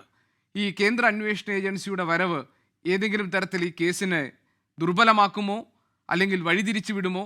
അങ്ങനെയൊന്നുമില്ലെങ്കിൽ പിന്നെ ഇത് സംശയകരമാണെന്ന് ഒരു മന്ത്രി പറയേണ്ട സാഹചര്യം എന്തായിരിക്കും? ഗോപികൃഷ്ണൻ, ഈ SIT അന്വേഷിക്കുന്നത് എന്താണ് അല്ലെങ്കിൽ ED അന്വേഷിക്കുന്നത് എന്താണ്? ഈ അന്വേഷണത്തിലെ വിഷയങ്ങൾ രണ്ടും വ്യത്യസ്തമാണ്. കാരണം SIT അന്വേഷിച്ചുകൊണ്ടിരിക്കുന്നത് അത് IPC പ്രകാരമോ അല്ലെങ്കിൽ VNS പ്രകാരമോ ഉള്ള കുറ്റകൃത്യമാണ്. IPC പ്രകാരമാണ് 2019 മറ്റുമൊക്കെ നടന്നതായതുകൊണ്ട് IPC പ്രകാരവും പ്രിവെൻഷൻ ഓഫ് കറപ്ഷൻ ആക്ട് പ്രകാരമുള്ള കുറ്റകൃത്യങ്ങളാണ്. അപ്പോൾ അത് അന്വേഷിക്കാൻ പോലീസ് അല്ലെങ്കിൽ SIT മതിയാവും. പക്ഷേ മണി ലോണ്ടറിങ് PMLA ആക്ട് പ്രകാരമുള്ള കുറ്റകൃത്യങ്ങൾ, അതായത് ഇവിടെ ഈ കഴിഞ്ഞ കാലഘട്ടങ്ങളിൽ ശബരിമലയിൽ സന്നിധാനത്ത് നിന്നും തട്ടിക്കൊണ്ടുപോയിരിക്കുന്ന അല്ലെ കൊള്ളയടിച്ച് കൊണ്ടുപോയിരിക്കുന്ന സ്വർണവും മറ്റ് വിഗ്രഹ ഭാഗങ്ങളുമൊക്കെ, അതുപോലെ തന്നെ കട്ടിള പാളികളും അങ്ങനെയുള്ളതെല്ലാം കൈമാറ്റം ചെയ്യുകയോ അല്ലെങ്കിൽ വിൽപ്പന നടത്തുകയോ അല്ലെങ്കിൽ സ്വർണം അതിൽ നിന്ന് മാറ്റിയെടുക്കുകയോ ചെയ്ത് പണമുണ്ടാക്കിയിട്ടുണ്ടെങ്കിൽ ആ പണം ഉപയോഗിച്ച്, അതായത് കുറ്റകൃത്യത്തിൽ നിന്ന് കിട്ടിയ ഇല്ലീഗലായിട്ട് നിയമവിരുദ്ധമായി ലഭിച്ച പണം ഉപയോഗിച്ച് ഇവരെന്തെല്ലാം ക്രയവിക്രയങ്ങൾ നടത്തിയിട്ടുണ്ടെന്നുള്ള കാര്യമാണ് ED പരിശോധിക്കുന്നത്. അപ്പം EDയുടെ പരിശോധനയുടെ കാര്യങ്ങൾ എന്ന് പറയുമ്പോൾ ഇത് ശരിക്കും ഇവർ ഇന്നിപ്പോൾ 21 സ്ഥലങ്ങളിൽ റെയ്ഡ് നടത്തി. 2 പഴയ ദേവസ്വം പ്രസിഡന്റുമാരുടെയും അതുപോലെ തന്നെ പ്രധാനപ്പെട്ട പ്രതിയായ ഉണ്ണികൃഷ്ണൻ പോറ്റിയുടെയും അതുപോലെ തന്നെ ദേവസ്വത്തിൻ്റെ ഹെഡ്ക്വാർട്ടേഴ്സിലും അതുപോലെ കർണാടകയിലുള്ള കച്ചവടക്കാരൻ്റെയും അതുപോലെ തന്നെ മദ്രാസിൽ അല്ലെങ്കിൽ തമിഴ്നാട്ടിലുള്ള ആളിൻ്റെയൊക്കെ വീടുകൾ, ഓഫീസുകളും പങ്കജ് ഭണ്ഡാരിയുടെയും ഗോവർദ്ധൻ്റെയും ഒക്കെ വീട്ടിലും ഓഫീസിലുമൊക്കെ ഒരേ സമയം തന്നെ റെയ്ഡ് നടത്തിയിരിക്കുകയാണ്. അപ്പം അവർ സംഘടിതമായിട്ട് അല്ലെങ്കിൽ സുസജ്ജമായിട്ട് വളരെ പ്ലാൻ ചെയ്ത് സാമ്പത്തിക തിരിമറിയാണ്. സാമ്പത്തിക കുറ്റാന്വേഷണത്തിൽ പ്രത്യേക വൈദഗ്ധ്യം ലഭിച്ചിട്ടുള്ള ആളുകൾ തന്നെയാണ് ED. അത് പണസംബന്ധമായ കാര്യങ്ങൾ എവിടെയെങ്കിലും കൃത്രിമം നടത്തിയിട്ടുണ്ടോ, ആരെങ്കിലും ഇല്ലീഗലായിട്ട് ലഭിച്ച പണങ്ങൾ റിയൽ എസ്റ്റേറ്റിലോ അല്ലെങ്കിൽ ഷെയർ മാർക്കറ്റിലോ സ്വർണമോ അല്ലെങ്കിൽ ബാങ്കിലോ ഒക്കെ ഇട്ടിട്ടുണ്ടോ, എങ്ങനെയുള്ള ട്രാൻസാക്ഷനുകൾ നടന്നിട്ടുണ്ടോ എന്നുള്ളതാണ് ED പരിശോധിക്കുന്നത്. ED പരിശോധിക്കുക മാത്രമല്ല, അങ്ങനെയുള്ള സംഭവങ്ങൾ അല്ലെങ്കിൽ അങ്ങനെയുള്ള കാര്യങ്ങൾ കാണുകയാണെങ്കിൽ ബാങ്ക് അക്കൗണ്ട് ആണെങ്കിൽ മരവിപ്പിക്കാനും സ്വത്തുകൾ കണ്ടുകെട്ടാനും ആ രീതിയിലേക്കുള്ള അന്വേഷണങ്ങൾ കൊണ്ടുപോകേണ്ടതായിട്ടുണ്ട്. അങ്ങനെ ചെയ്യുന്ന കാര്യങ്ങൾ തെറ്റാണെന്ന് നമുക്ക് ഇപ്പം പുറത്ത് നിൽക്കുന്ന നമ്മളെപ്പോലെയുള്ള ഒരാൾക്ക് പറയേണ്ട കാര്യമില്ല. നമ്മളെ സംബന്ധിച്ചിടത്തോളം സന്നിധാനത്ത് നടന്നിരിക്കുന്ന കൊള്ള അല്ലെങ്കിൽ സ്വർണം കൊണ്ടുപോയിരിക്കുന്ന കുറേ വർഷങ്ങളായി നടന്നിരിക്കുന്ന ഈ അപകടത്തെ സംബന്ധിച്ച് വ്യക്തമായ ഒരു ധാരണ കിട്ടുക, വ്യക്തമായ ഒരു ചിത്രം നമുക്ക് ലഭിക്കുക. അതിൽ കുറ്റക്കാരായിട്ടുള്ളവരെ ക്രിമിനൽ നടപടി പ്രകാരമുള്ള കേസിൽ ശിക്ഷിക്കപ്പെടണം. അതോടൊപ്പം തന്നെ ഈ പറഞ്ഞ മണി ലോണ്ടറിങ്ങിൻ്റെ പരിധിയിൽ വരുന്ന രീതിയിലുള്ളതാണെങ്കിൽ അക്കാര്യത്തിലും ശിക്ഷിക്കണം. ഇപ്പം വാജി വാഹനത്തെ സംബന്ധിച്ചൊരു തർക്കം, അതായത് തന്ത്രിക്ക് കൈമാറിയിട്ടുണ്ട് എങ്കിൽ അതിനെ സംബന്ധിച്ച് കോടതിയുടെ മുമ്പിൽ ആ വിഷയം വന്നിട്ടുണ്ട്. പണ്ട് കോടതി ഉത്തരവോട് കൂടിയാണോ മാറിയത് അല്ലെന്നും ആണെന്നുമുള്ള തർക്കം നിലനിൽക്കെ തന്നെ ഇപ്പോൾ തന്നെ ബഹുമാനപ്പെട്ട ഹൈക്കോടതിയുടെ മുമ്പിൽ അത് ഇന്നലെ റിപ്പോർട്ടിൽ പരാമർശിച്ചിട്ടുണ്ട്. അതിന് പ്രത്യേകമായിട്ടുള്ള എന്തെങ്കിലും അതിൽ എടുത്തു പറഞ്ഞതായിട്ട് മാത്രമല്ല ഈ കൊടിമരം മാറിയതുമായി ബന്ധപ്പെട്ട കാര്യം ഉൾപ്പെടെയുള്ള മുഴുവൻ കാര്യങ്ങളിലും സമഗ്രമായ അന്വേഷണം നടത്തണമെന്നുള്ളതാണ് നിർദ്ദേശമുണ്ടായിരിക്കുന്നത്. ഏതായാലും താങ്കൾ പറഞ്ഞതുപോലെ അതിലെ വസ്തുതകൾക്ക് വേണ്ടി നമുക്ക് കാത്തിരിക്കാം. ഞാൻ ചെറിയ ഇടവേള എടുക്കുന്നു. വളരെ പെട്ടെന്ന് ഞാൻ ഈ ചർച്ചയിലേക്ക് തിരികെ എത്താം, മറ്റ് അതിഥികളിലേക്കും ഇടവേളയ്ക്ക് ശേഷം.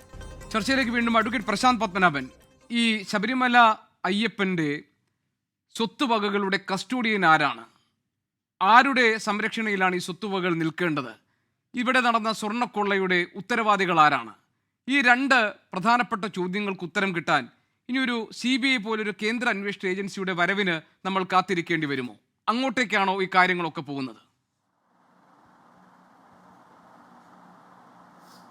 അല്ല, അത് നിയമത്തിൽ വ്യക്തമാണല്ലോ. ദേവസ്വം ബോർഡാണ് അതിൻ്റെ കസ്റ്റോഡിയൻ, അതിൻ്റെ സ്വത്തുവകകളുടെ. ആചാരാനുഷ്ഠാനങ്ങളിൽ തന്ത്രിക്ക് അദ്ദേഹത്തിൻ്റെതായിട്ടുള്ള അധികാരമുണ്ട്.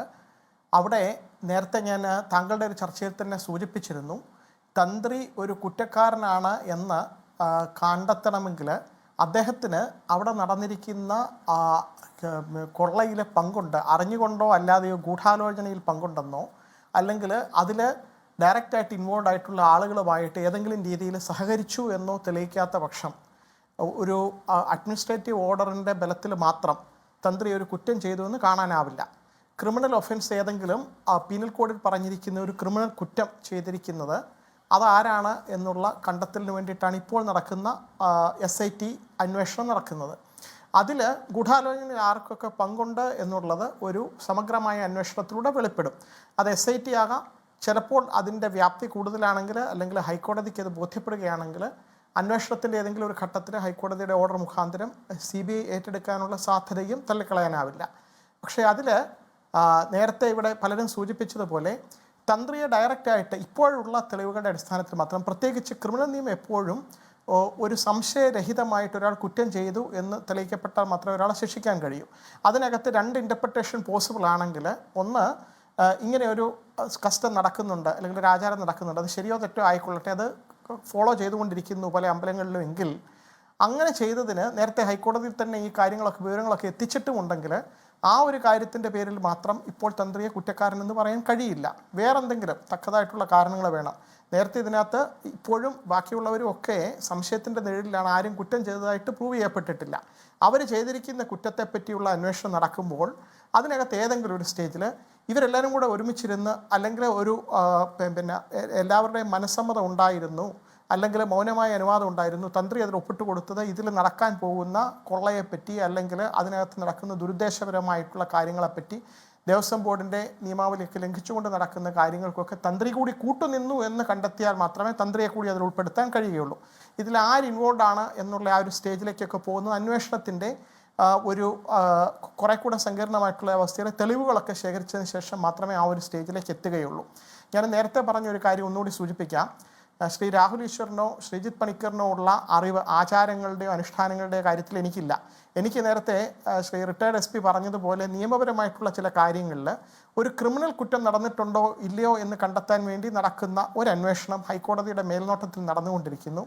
അവിടെ കോടതി പരിശോധിക്കുന്നത് ഇപ്പോഴും എന്താണ്, അത് മതപരമായ സ്വാതന്ത്ര്യത്തിൻ്റെയോ അല്ലെങ്കിൽ ആരാധനാ സ്വാതന്ത്ര്യത്തിൻ്റെയോ ആചാരാനുഷ്ഠാനങ്ങളുടെയോ മാറ്റി നിർത്തിക്കൊണ്ട് സെക്കുലർ ആയിട്ടുള്ള കാര്യങ്ങളിൽ സ്റ്റേറ്റിൻ്റെ നിയമങ്ങൾ, അതായത് എല്ലാവർക്കും ബാധകമായിട്ടുള്ള സിവിലും ക്രിമിനലുമായിട്ടുള്ള നിയമങ്ങൾ അതിനകത്ത് നടന്നിരിക്കുന്ന വയലേഷൻസ് ആണ്. അതിപ്പോൾ അമ്പലമായതുകൊണ്ടോ അല്ലെങ്കിൽ ഒരു ആരാധനാലയമായതുകൊണ്ടോ നിയമം ഫോളോ ചെയ്യില്ല എന്ന് പറയാൻ കഴിയില്ല. അപ്പോൾ ആ നിയമങ്ങൾ അവിടെ ഫോളോ ചെയ്യുമ്പോൾ ആ ഭരണഘടനാപരമായിട്ടുള്ള ബാധ്യതകൾ നിർവഹിക്കുമ്പോൾ അവിടെ വീഴ്ച വന്നിട്ടുണ്ടോ എന്ന് നോക്കണം. ഒരൊറ്റ സെൻറ്റൻസ് കൂടി ഞാൻ ആഡ് ചെയ്തോട്ടെ. നേരത്തെ ശ്രീ രാഹുൽ ഈശ്വർ മഹേഷ് പണിക്കരുടെ അടുത്തൊരു ചോദ്യം ചോദിച്ചു, എന്തെങ്കിലും വിരോധമുണ്ടോ എന്ന്. എനിക്ക് അതിനകത്ത് ഞാൻ മഹേഷ് പണിക്കരെ പോലെ വിശ്വാസമുള്ള ഒരാളല്ല. പക്ഷേ അദ്ദേഹത്തിൻ്റെ അടുത്ത് എനിക്കൊരു ചെറിയ കാര്യം സൂചിപ്പിക്കാനുള്ളത്, ഭരണഘടനാപരമായിട്ട് നേരത്തെ പറഞ്ഞു ദിവ്യദൃഷ്ടിയില്ല, എല്ലാ മനുഷ്യരും തുല്യരാണെന്ന് ഭരണഘടനാപരമായ ഒരു ബാധ്യതയുണ്ട്. സ്ത്രീ പ്രവേശനത്തെ സംബന്ധിച്ചും അല്ലെങ്കിൽ ആചാരാനുഷ്ഠാനങ്ങൾ കാലോചിതമായിട്ട് ഭരണഘടനാ മൂല്യങ്ങൾക്കനുസൃതമായിട്ട് വേണമെന്ന് സുപ്രീം കോടതി വിധി പറഞ്ഞപ്പോൾ അവിടെ എന്തുകൊണ്ട് എതിർത്തു എന്നുള്ള കാര്യത്തിൽ എനിക്ക് ഒരു ഇൻ പ്രിൻസിപ്പിൾ എതിരുണ്ട്. അത് വ്യക്തിപരമായിട്ടുള്ള വിരോധമല്ല. ഈ പറഞ്ഞിരിക്കുന്ന കാര്യങ്ങളൊക്കെ ഇപ്പോൾ പറഞ്ഞുകൊണ്ടിരിക്കുന്നതും തന്ത്രസമുച്ചയമൊക്കെ ഉദ്ധരിക്കുകയൊക്കെ ചെയ്യുമ്പോൾ പറയുന്നത് ഇന്നത്തെ കാലത്തിന് യോജിക്കാത്ത പല ആചാരങ്ങൾ, ഇന്നത്തെ കാലത്തിന് യോജിക്കാത്ത അനുഷ്ഠാനങ്ങൾ ഭരണഘടനാ വിരുദ്ധമായിട്ടുള്ള, ഭരണഘടനയിൽ തന്നെ ഇത് പറഞ്ഞിട്ടുണ്ട്, ആർട്ടിക്കിൾ 25(2)(b) പറഞ്ഞിരിക്കുന്ന എല്ലാ വിഭാഗംപ്പെട്ട ആളുകൾക്കും തുറന്നു കൊടുക്കണമെന്നാണ് പറഞ്ഞിരിക്കുന്നത്. അപ്പോൾ പല കാര്യങ്ങളും, വിശ്വാസത്തിൻ്റെ പല കാര്യങ്ങളും ആധുനിക മൂല്യങ്ങളുമായിട്ട് യോജിക്കുന്നതല്ല. അവിടെ ഒരു കോൺഫ്ലിക്റ്റ് വന്നു കഴിഞ്ഞാൽ ഭരണഘടനാ മൂല്യങ്ങളാണ് മുന്നിൽ നിൽക്കേണ്ടത് എന്നൊരു വിയോജിപ്പുണ്ട്. ശരി, ഞാനൊരു ഇടവേള എടുക്കുന്നു. രാഹുൽ, ചർച്ചയിലേക്ക് വീണ്ടും ശ്രീ രാഹുൽ ഈശ്വർ, ഈ തന്ത്രിയുടെ മേൽ എല്ലാ കുറ്റവും കെട്ടിവെക്കാൻ ശ്രമിക്കുന്നു എന്ന ആരോപണം താങ്കൾക്കുണ്ടല്ലോ. ഇഡിയുടെ വരവിനെ താങ്കൾ സ്വാഗതം ചെയ്യുന്നുണ്ടോ? സ്വാഗതം ചെയ്യുന്നുണ്ട്. അത് പറയുന്നു പെട്ടെന്ന് സമയം അവസാനിച്ചുകൊണ്ട് പെട്ടെന്നൊരു കാര്യം പറയാം. ശ്രീജിത്ത് പണിക്കർ കമലഹാസനെ ഇഷ്ടപ്പെടുന്ന ക്ലാസ് ഉള്ള ആളാണ്, ഞാൻ വിജയനെ ഇഷ്ടപ്പെടുന്ന മാസമുള്ള ആളാണ്. അതുകൊണ്ട് പെട്ടെന്ന് സാധാരണക്കാർക്ക് മനസ്സിലാവുന്ന ഭാഷയിൽ പറയാം. SIT 2-3 ദിവസത്തേക്ക് PIT പിണറായി ഇൻവെസ്റ്റിഗേഷൻ ടീമായി മാറിയതാണ്. അതായത് ശ്രീ പിണറായി വിജയൻ SITയെ വിളിച്ച് എന്തായാലും നമ്മുടെ ആൾക്കാരെല്ലാം കുടുങ്ങും, അവരുടെ ഒരാളെയും കൂടെ അകത്തിട്ടേക്ക് എന്ന് പറഞ്ഞ് യഥാർത്ഥത്തിൽ തന്ത്രിയെ അറസ്റ്റ് ചെയ്യിച്ചെന്നുള്ളതാണ് സാധാരണക്കാർക്ക് മനസ്സിലാവുന്ന സത്യം. അതായത് CPM-ന് നേർക്കും ഭാവിയിൽ CPM അംഗങ്ങളുടെ നേർക്കും കൂടുതൽ ചോദ്യങ്ങൾ വരാൻ സാധ്യതയുണ്ട്. അതുകൊണ്ട് നീ ഒരു കാര്യം ചെയ്യ്, തന്ത്രിയെ കൂടെ പോയി അറസ്റ്റ് ചെയ്യുക. അങ്ങനെ ആവുമ്പോൾ വിശ്വാസികളുടെ ഭാഗത്ത് നിന്ന് എതിർപ്പ് വന്നാൽ നിങ്ങളുടെ തലതൊട്ടപ്പനുണ്ട്. അല്ല, അതായത് ഹൈക്കോടതിയുടെ മേൽനോട്ടത്തിൽ നടക്കുന്ന അന്വേഷണ സംഘത്തിന്റെ പരിശോധനകൾ സംസ്ഥാന സർക്കാരിന്റെ സ്വാധീനത്തിലാണ് നടക്കുന്നതെന്നാണ് രാഹുൽ ഈശ്വർ പറയുന്നത്. അല്ലല്ല, ആഭ്യന്തര വകുപ്പിന്റെ താഴെയാണ് എന്നുള്ളത് കൊണ്ടും കൂടിയാണല്ലോ ജസ്റ്റിസ് ബദറുദ്ദീൻ അടക്കം അതിശക്തമായ രീതിയിൽ വിമർശിച്ചതും ഡിസംബർ 4-5 ശേഷം വേണ്ട രീതിയിൽ നടന്നിട്ടുണ്ടോ എന്ന് പറയുകയും ശങ്കർദാസ് സാറിനെ സപ്പോർട്ട് ചെയ്യുന്ന വ്യക്തിയാണ് ഞാൻ. എന്നിരുന്നാൽ പോലും ശങ്കർദാസ് സാറിനെയും അദ്ദേഹത്തിന്റെ മകനെയും ഒക്കെ പരാമർശിച്ചത് ഇതിലെ SITയുടെ നടപടികളിലെ തുടക്കകാലത്ത് രാഹുൽ ഈശ്വർ പത്മകുമാറിനെ അടക്കം അറസ്റ്റ് ചെയ്തതിൽ താങ്കൾ അതിശയം രേഖപ്പെടുത്തിയിരുന്നു. ഇപ്പോൾ താങ്കൾക്ക് അതില്ല.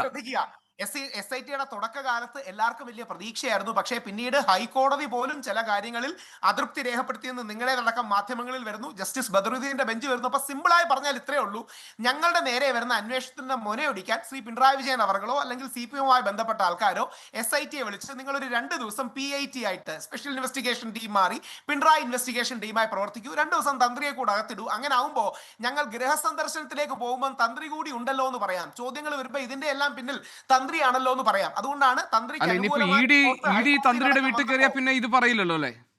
അല്ല, തെളിവുകൾ വരട്ടെ. തന്ത്രിക്ക് എന്തായാലും ദേവന്റെ അനുമതി മേടിക്കാത്തതുകൊണ്ട് തന്ത്രി കുറ്റക്കാരനാണെന്ന് പറയുന്ന SITയുടെ റിമാൻഡ് റിപ്പോർട്ട് പോലൊരു കാര്യം വരില്ലെന്നാണ് പ്രതീക്ഷിക്കുന്നത്. അയ്യപ്പന്റെ അനുമതി കിട്ടിയില്ല, അയ്യപ്പന്റെ അനുമതി മേടിച്ചില്ല എന്ന് അയ്യപ്പൻ SITക്ക് മൊഴി അല്ല, അയ്യപ്പന്റെ അനുജ്ഞ രേഖാമൂലം നൽകിയില്ല എന്നതാണ്. രേഖാമൂലം നൽകിയില്ല എന്നതാണ്. ഒന്ന് കുടുക്കിയാൽ, ഞാൻ ഇനി ഒരു വരി തീർക്കാം, തന്ത്രിയെ ഒന്ന് കുടുക്കിയാൽ മൊനെ ഒടിക്കാം എന്നുള്ള അവരുടെ രാഷ്ട്രീയ തന്ത്രമായിരുന്നു. ഒരുപക്ഷെ CPM-ന്റെ ഭാഗത്ത് ചെയ്യുന്നതിന് രാഷ്ട്രീയപരമായ കാരണങ്ങൾ കാണാം. പക്ഷെ അതിലൊക്കെ പെട്ടുപോകുന്നത് ഈ പാവം തന്ത്രിമാരാണ്. പ്രത്യേകിച്ച് രാഷ്ട്രീയമൊന്നും ഇല്ലാത്ത ഈ പാവം തന്ത്രിമാരാണെന്ന് ഇന്ന് വിശ്വാസികൾക്ക് ബോധ്യപ്പെട്ടു. ശരി, ഈ പാവം തന്ത്രിമാർ അവരിൽ നിക്ഷിപ്തമായ ചുമതലകൾ എന്താണെന്നും അവർക്ക് അവിടെ എത്രത്തോളം അധികാരമുണ്ടെന്നും അവരെവിടെയൊക്കെ കണ്ണടച്ചിട്ടുണ്ട് എന്നും ഒക്കെയുള്ള വിവരങ്ങൾ രാഹുൽ ഈശ്വർ ഈ അന്വേഷണത്തിലൂടെ പുറത്തു കൊണ്ടുവരട്ടെ. അതിനുശേഷം നമുക്ക് വിധിയെഴുത്തിലേക്ക് കടക്കാം. ഈ ചർച്ചയിൽ പങ്കെടുത്ത എല്ലാ അതിഥികൾക്കും നന്ദി. കേന്ദ്ര അന്വേഷണ ഏജൻസിയുടെ വരവോടുകൂടി ശബരിമല സ്വർണ്ണക്കൊള്ളയിൽ ഇനി അങ്ങോട്ടുള്ള അന്വേഷണം ഏത് ദിശയിലേക്ക് പോകും എന്നാണ് നമ്മൾ കാത്തിരുന്ന് കാണേണ്ടത്. അതോടൊപ്പം തന്നെ ഇനിയും ഏറെ പേരുടെ അറസ്റ്റ് ഉണ്ടാകാൻ സാധ്യതയുണ്ടെന്ന സൂചനകൾ വരുമ്പോൾ അത് ആരുടെയൊക്കെ ആയിരിക്കും എന്നതിലെ ആകാംക്ഷ ഒട്ടും കുറയുന്നുമില്ല. ഈ ചർച്ചയിൽ പങ്കെടുത്ത അതിഥികൾക്ക് ഒരിക്കൽ കൂടി നന്ദി. എൻകൗണ്ടർ ഇവിടെ പൂർത്തിയാകുന്നു. മറ്റൊരു വിഷയവുമായി നാളെ ഇതേ സമയം. നമസ്കാരം.